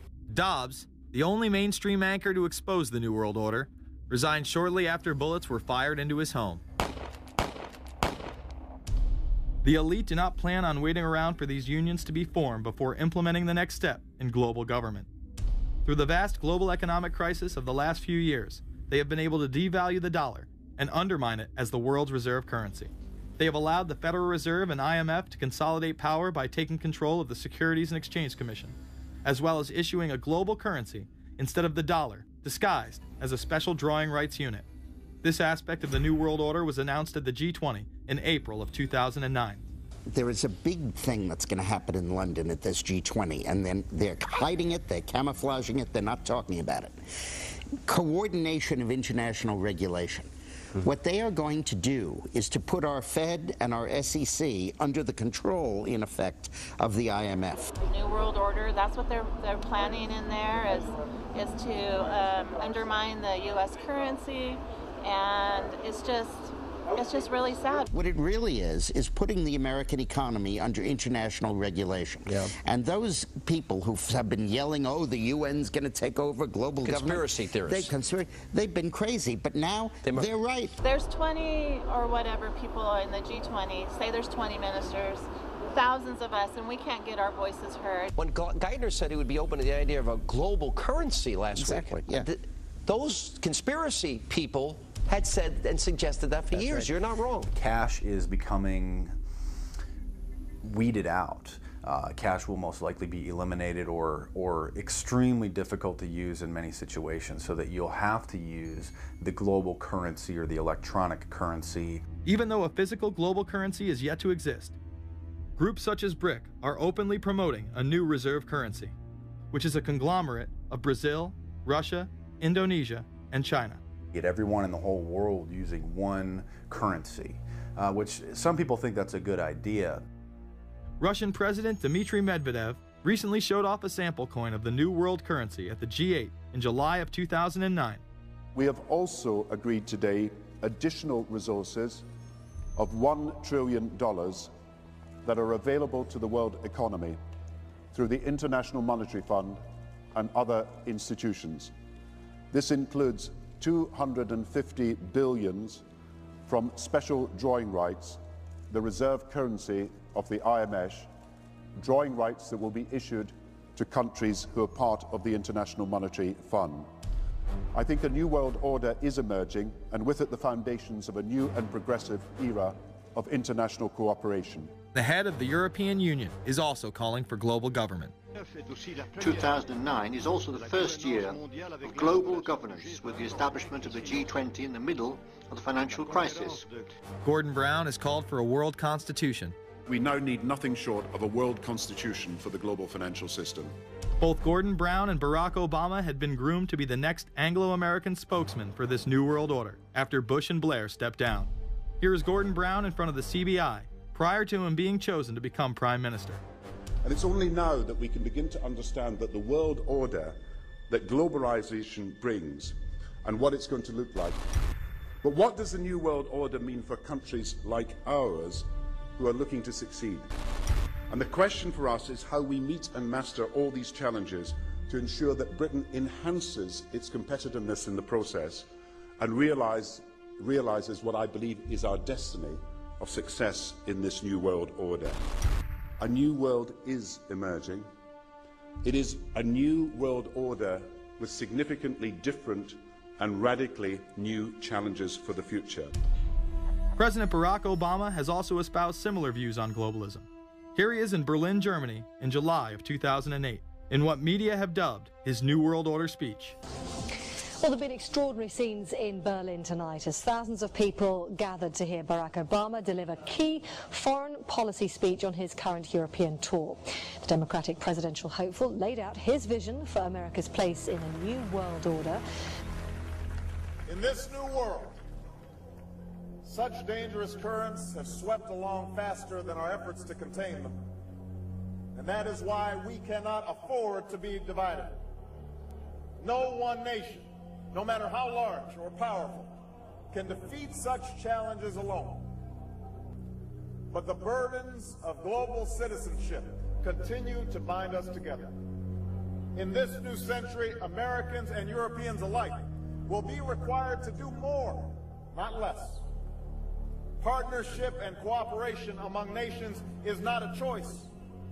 It is the only way, the one way, to protect our common security and advance our common humanity. That is why America cannot turn inward. That is why Europe cannot turn inward. America has no better partner than Europe. Now is the time to build new bridges across the globe as strong as the one that binds us across the Atlantic.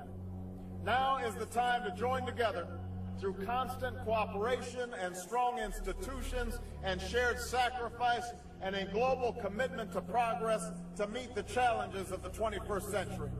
Barack Obama also became the first sitting president to ever become the chair of the Security Council for the United Nations, which only further cites his allegiance to world government. In an era when our destiny is shared, power is no longer a zero-sum game. No one nation can or should try to dominate another nation. No world order that elevates one nation or group of people over another will succeed. No balance of power among nations will hold. The traditional divisions between nations of the South and the North make no sense in an interconnected world. I think his task will be to develop an overall strategy for America in this period when really a new world order can be created. It's a great opportunity. The globalists, who know that Obama is going to promote their plan, want to make him such a superhero that nobody will question what he's doing. He is very much a product of the system that he is now technically in charge of. Obama alone, or the Democrat Party alone, is not responsible for his massive rock star status. It's been done by the media. This establishes that Obama is an unapologetic globalist who holds no one nation above another, despite its policies.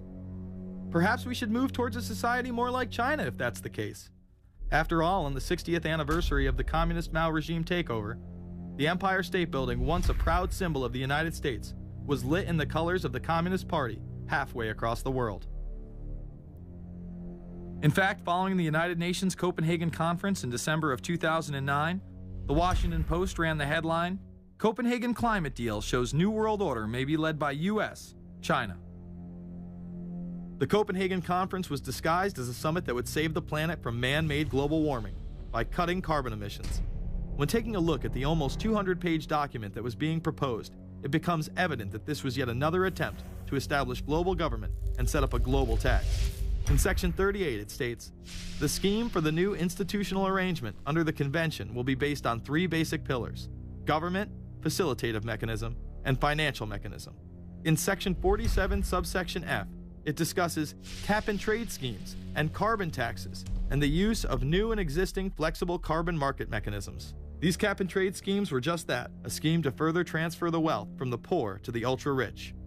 One of the ways it will drive the change is through global governance and global agreements. The fact that our president even attended should be considered treason.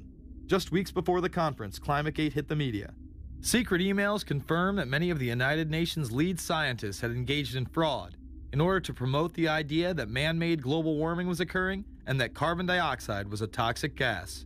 In reality, they admitted the Earth had been cooling for the last decade and that they had destroyed the source data in order to ensure the scientific community would be unable to review their findings.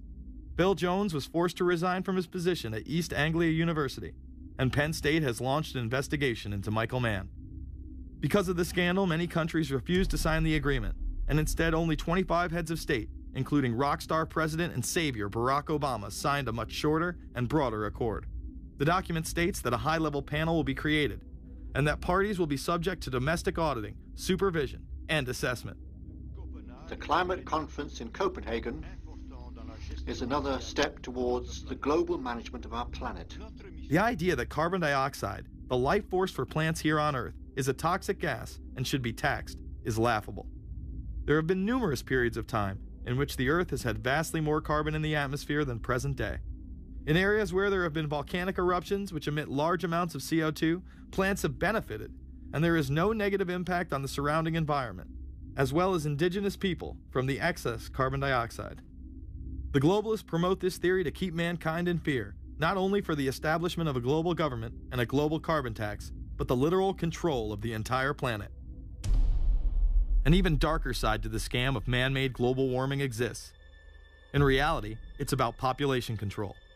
Ted Turner reveals himself here in this interview with Charlie Rose. We've got to stabilize the population. When I was born, there were what's wrong with the population? I mean, with too many people. That's why we have global warming. We have global warming because too many people are using too much stuff. We've got to stabilize population. On a voluntary basis, everybody in the world's got to pledge to themselves that 1 or 2 children is it. Not doing it will be catastrophic. We'll have 8 degrees, we'll be 8 degrees hotter in 30 or 40 years, and basically none of the crops will grow.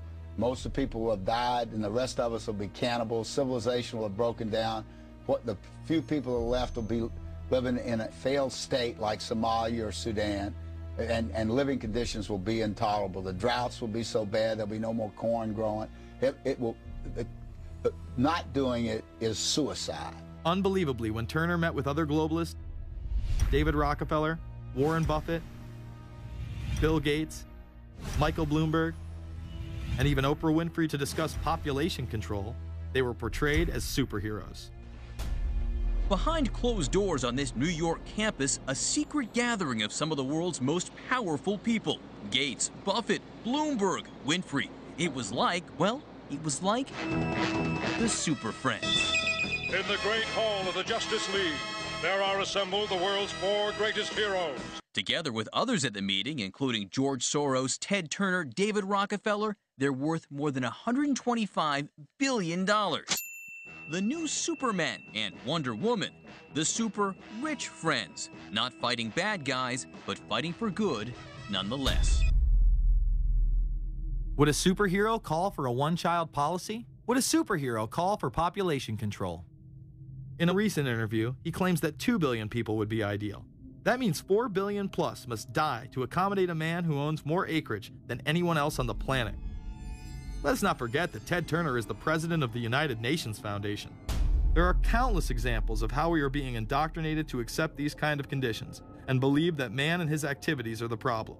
From the promotion of climate cops, we're the carbon cops and we're on the lookout for energy wasters, to phony liberals and conservatives getting together to promote climate change. Hell, let's face it, we're polar opposites. We couldn't be further apart. I'm on the left, and I'm usually right.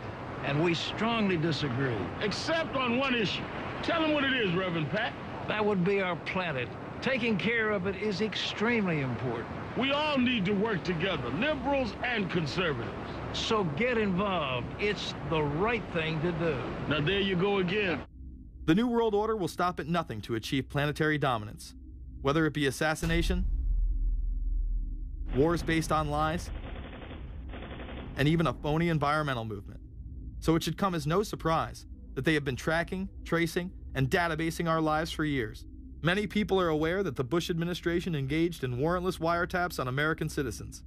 What they don't understand is that it has come out in court that all the major telecommunications companies have been secretly storing every piece of data received from our phones and our computers and handing them over to the National Security Agency. You heard about the government secretly listening in on phone conversations without a warrant, but there is evidence that your email is also being tapped. The government has been intercepting most emails as part of its terrorist surveillance program. That program has been criticized as illegal because it's missing an important ingredient: search warrants. Several years ago, Klein says he came to suspect that AT&T had installed secret computer gear designed to spy on internet traffic at the request of the National Security Agency. This is just a small part of the picture, as AT&T was not the only company involved and emails were not the only issue. The NSA was installing Norris Insight systems, which are capable of monitoring billions of bits of internet traffic per second. It was also able to monitor any calls traffic through its system, all websites visited, all instant messaging, and separate types of transaction records. The secret room at AT&T contains gear which enables the government to look at every individual message on the internet and analyze exactly what people are doing. Here's another document. It mentions a company called Narus. Narus makes computer software that can swallow and analyze 10 gigabytes of information every second. That means it could go through all the information in all the books in the Library of Congress in a little over 15 minutes. The documents Klein and others were able to produce were then censored by the NSA. Bankston isn't allowed to talk about the documents in detail. The government has since had them sealed, but he says what is in there boggles the mind.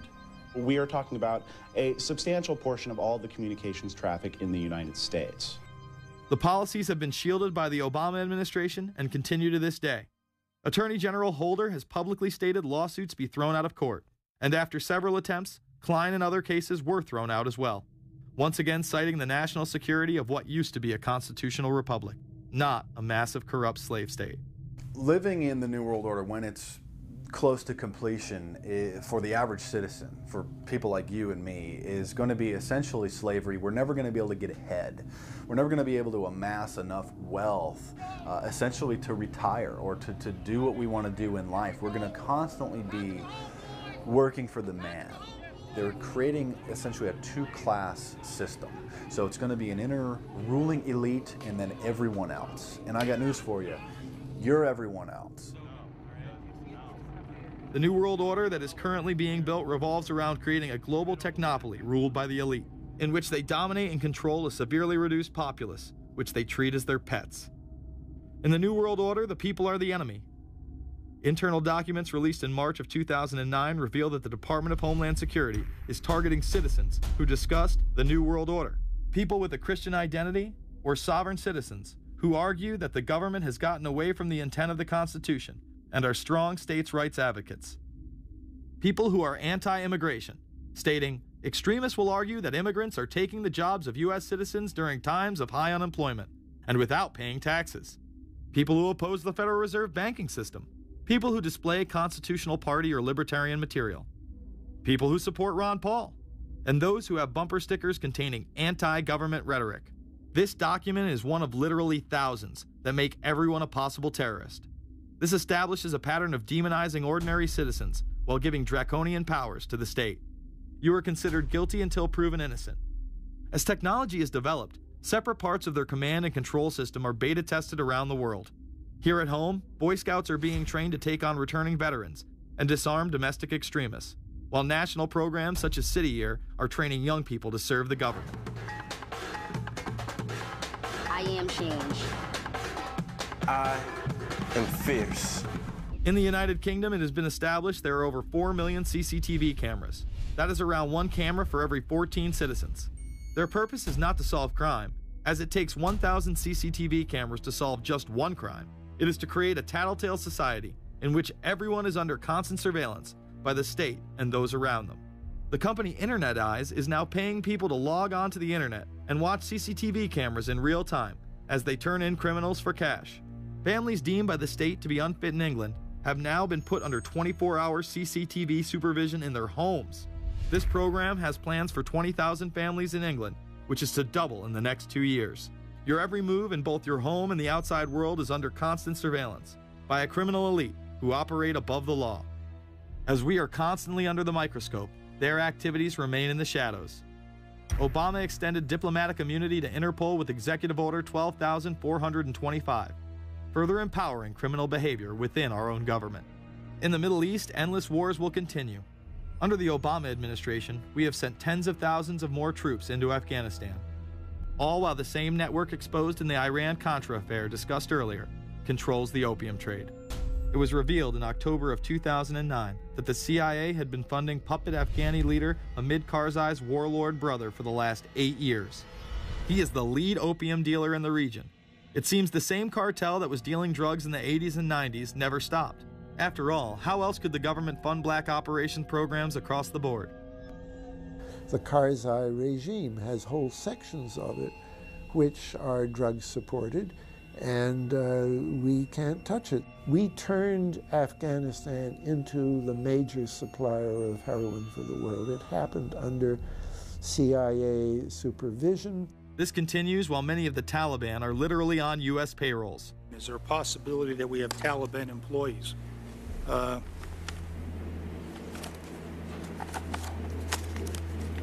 commander in the field, or I should say the COCOM commander, General Petraeus, has made it a conscious effort to, as part of his coin strategy, to hire local nationals.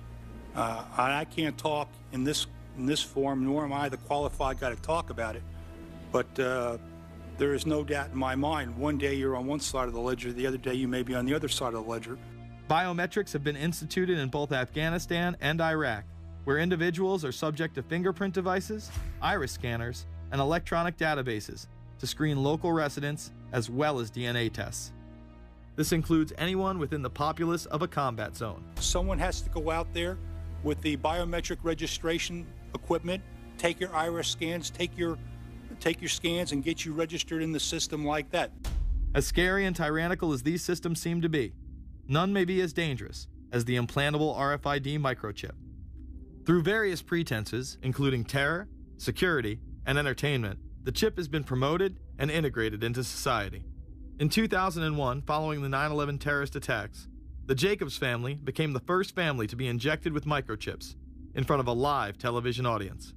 We have a Florida family who are really pioneers in a brave new world. They have volunteered to be the first ever to have microchip identification devices implanted into their body. After 9/11, I was really concerned with the security of my family. In 2004, the FDA approved the use of RFID technology to be implanted into human beings. However, studies dating back to the 1990s show the implantable microchip has been linked to cancer in animals, but this has not slowed the agenda of control. In Barcelona, trendies get chips in order to receive VIP status at the exclusive Baja nightclub. A simple swipe of the arm gets them in without a line, and it pays for their drinks too. The Mexican government also chipped employees for security measures in 2004. We were interested today to hear that more than 100 law enforcement officials in Mexico are having microchips implanted in their arms. The chips allow a person to be scanned, sort of like a cereal box at the supermarket checkout. Mexico's Attorney General and 160 of his deputies have had microchips implanted in their arms. It is to provide access, said the Attorney General, to the right people in exclusive areas. Today, aside from being promoted as a device that can save your life by storing all of your medical information in it, it is being promoted as the next generation tool for video gaming. Sega developer Yu Suzuki plans on developing gaming technology using implantable RFIDs. He states, people that have some sort of chips in their bodies, to be able to keep track of vital signs, so it doesn't have to be a scary thing. But you could put a sensor here, you know, a bit like the Matrix, as he points to his arm. It's not really something only in the future. Some people already have them, chips in their bodies. Suzuki is correct. It has never been easier to order a microchip online and implant it under your skin. Microchips implanted in your hand, arm, or shoulder is just the beginning. Some have already taken implantable brain chips that may enable the blind to see again, the deaf to hear, and much, much more, including the ability to download information directly into the brain and instantly communicate with anyone in the world, creating a worldwide mind. It's very interesting that the way that the New World Order is going is moving towards a system that is identical to that, whether it's going to be an implantable microchip, an RFID, a thumb scan, whether it's going to be some sort of a tattoo. Imagine a planet where every human being is required to be chipped at birth. This would be the final tool implemented in a command and control world government system in which the elite rule the masses with total control of their lives.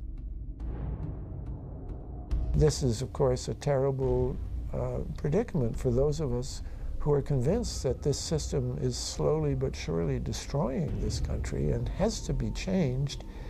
But we can't count on the elected presidents to do it, and we can't count on the elected Congress to do it.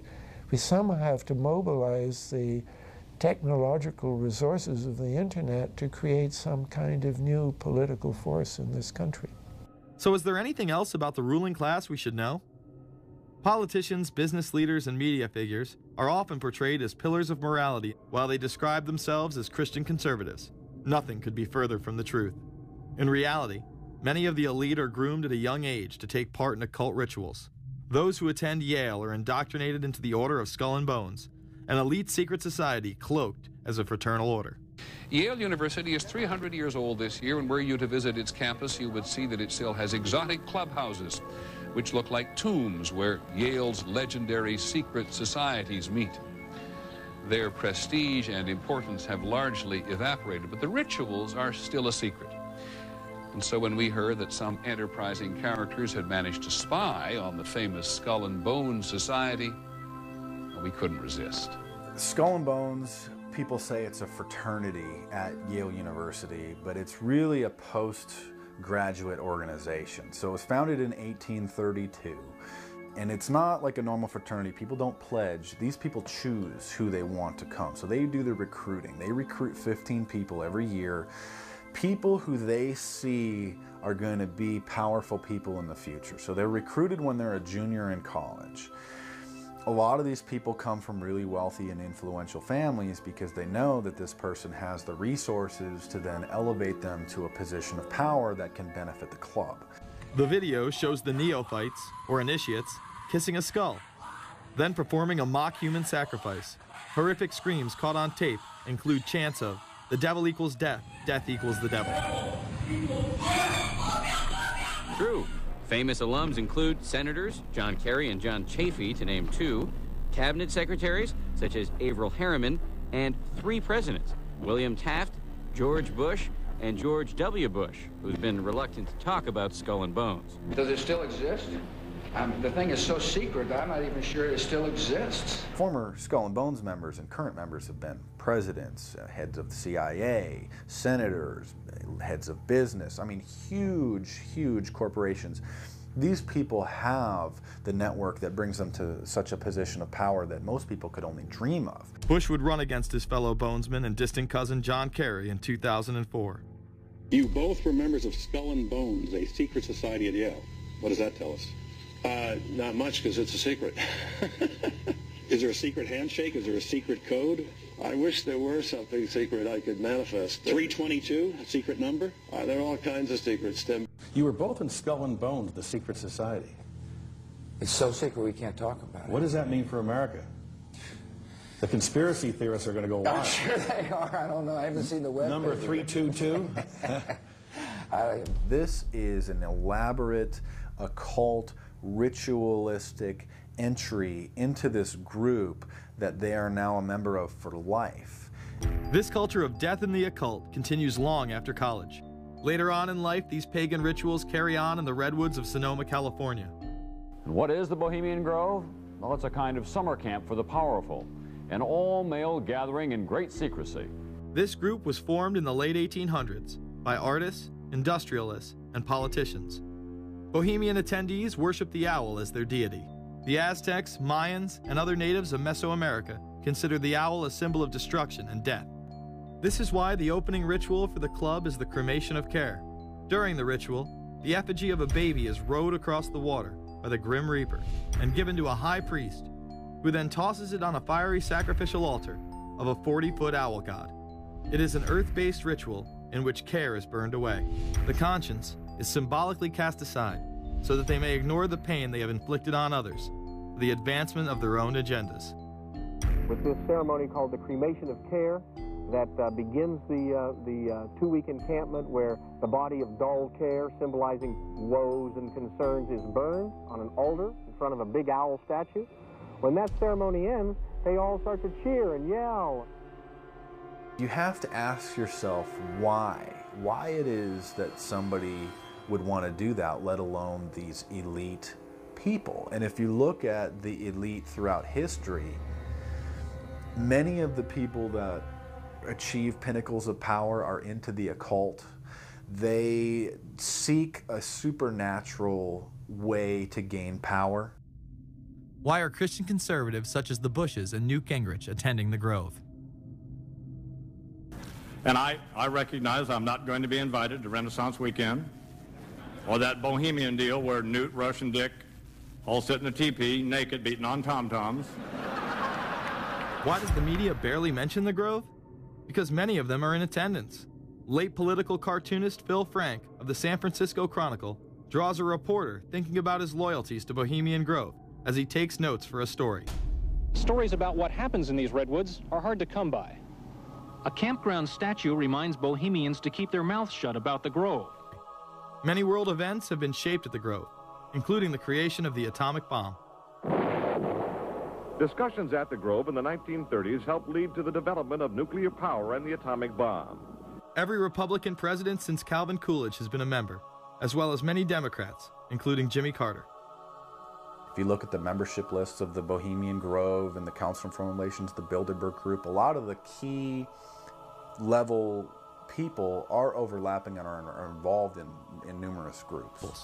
In addition to pagan rituals that take place there, This all-male club also deals with darker themes through the plays Montezuma, which feature Aztec human sacrifice, and Faust, which feature Mephisto. Some of these plays are disturbingly flamboyant. Many of the elitists have a penchant for cross-dressing and singing show tunes. Perhaps that is why much of the all-male staff also happen to be homosexuals. Well, each year, many of them seem to have a stunt or try to come up with a stunt. Last year, in 1980, the popular button was Free the Fortune 500. Bohemian Grove that I attend one time at a time. It is the most faggot goddamn thing you will ever imagine. In 2004, the New York Post reported that gay porn star Chad Savage would be servicing moguls at the Bohemian Grove. In recent years, several politicians have been outed in scandals, including Senator Larry Craig, who tried to solicit sex from an undercover officer in 2007. Even more shocking, it was revealed in 2004 that right-wing blogger James Guckert, who had unprecedented access to the White House during the Iraq War, was actually Jeff Gannon, a madam and male prostitute for MilitaryStuds.com. During his 2 years writing for GOP USA and Talon News, Gannon officially made over 200 appearances at the White House. Oddly enough, over 24 of these visits would take place when there were no scheduled briefings. He failed to check in or out with the Secret Service on many other occasions, coming and going as he pleased. These type of activities are not new to the White House. In 1989, headlines involving callboys in the White House rocked the cover of the Washington Times. The Washington Times reported today that unidentified White House aides in the Carter, Reagan, and Bush administrations now are being investigated for using the services of a callboy ring. The paper reports that 2 of the male prostitutes were given a late-night tour of the White House last year. Hundreds of credit card receipts obtained by the Washington Times confirm that its clients were key officials of the Reagan and Bush administrations, military officers, congressional aides, and U.S. and foreign businessmen with close social ties to Washington's political elite.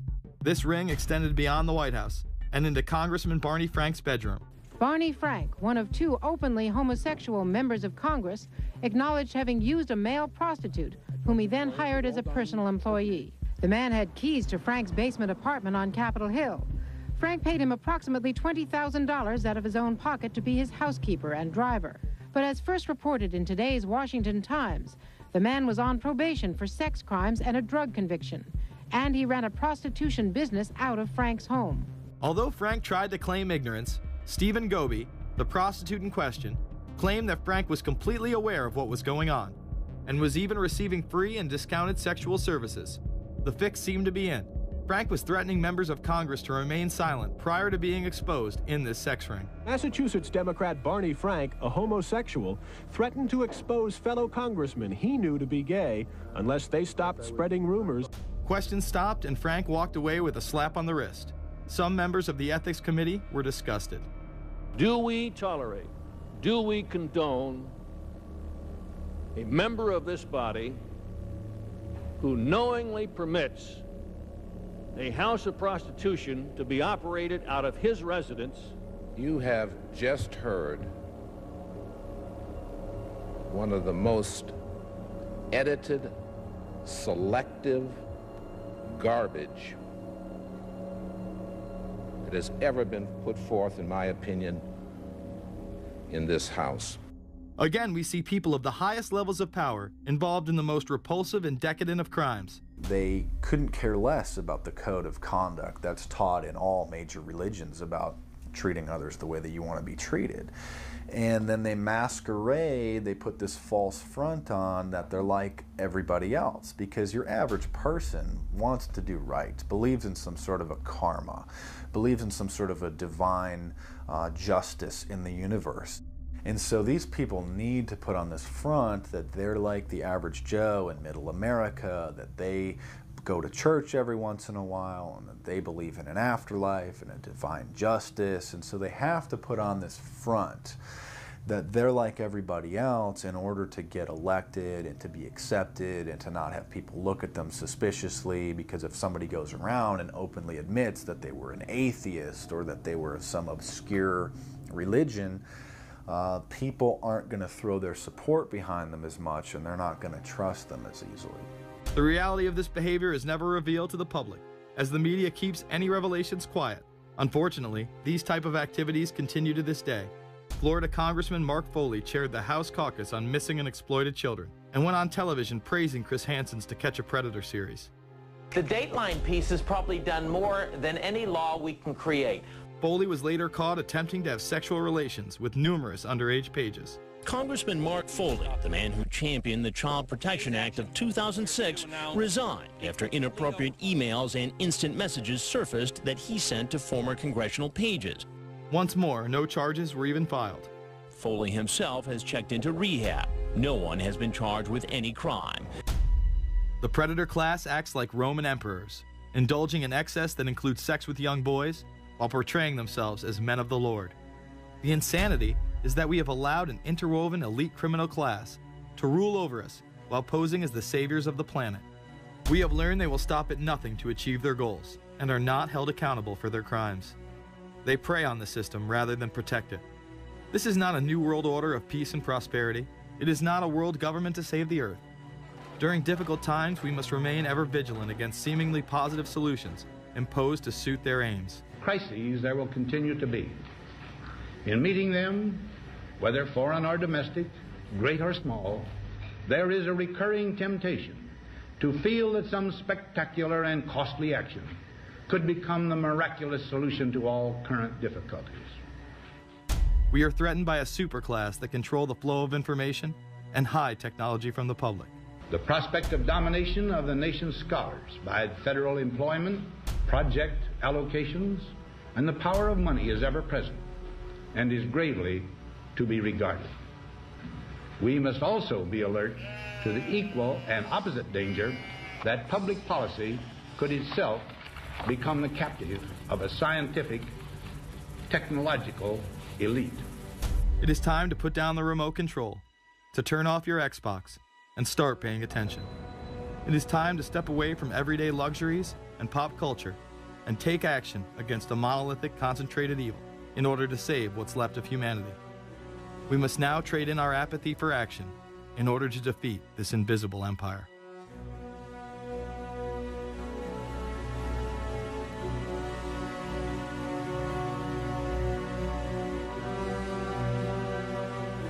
How set up are we to deal with this new world order? I think we're going to hear a lot about that today. Let's take the New World Order. It's an interesting phrase. I've been thinking a little bit about the structure of the world, right? The New World Order, as everybody says. The peace could yield to the pernicious New World Order. The New World Order. The New World Order. The New World Order. The New World Order. This New World Order. Stay fixed on your goal of imposing the New World Order. We kept talking about a New World Order. A New World Order. That's what we need now. A new world order with swing. One war and one victory doth not a new world order make. Conservatives used to believe in the United States of America rather than the United States of the New World Order. The ambition to create a new world order. Whose world order is this? And of course, what he called it was the New World Order. Respect for a new world order. We can see a new world coming into view, et cetera, et cetera. That's the core of the new world order that we want to try to build. It's the sole superpower, new world order. New world order. A new world order. To a new world order of peace. Let's say a new world order, for want of a better term. Entities of the new world order. The whole concept of new world order is something else. It really says that the state is God. The state will play a bigger role in the economy. New order. What Wilson wanted was a new world order, not just a new world order. In order to compete in the new world order. Compete in this new world order. This is the third leg of the new world order. We had the World Bank, we had the IMF, and now we had the World Trade Organization. A rigid new world order. This hoped for new world order. Constructing a new world order. In the new world order of the 21st century. The new world order we're going to put in place in this new world order.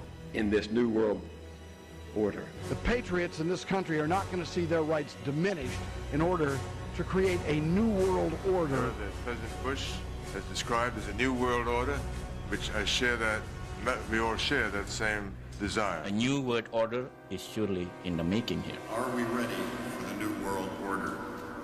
It's a timely and often controversial question. You don't hear a politician speak the way you do in America. It's about the future of Europe and a new world order. Mr. President, thank you so much, and I hope to have you again, and I hope to see you again.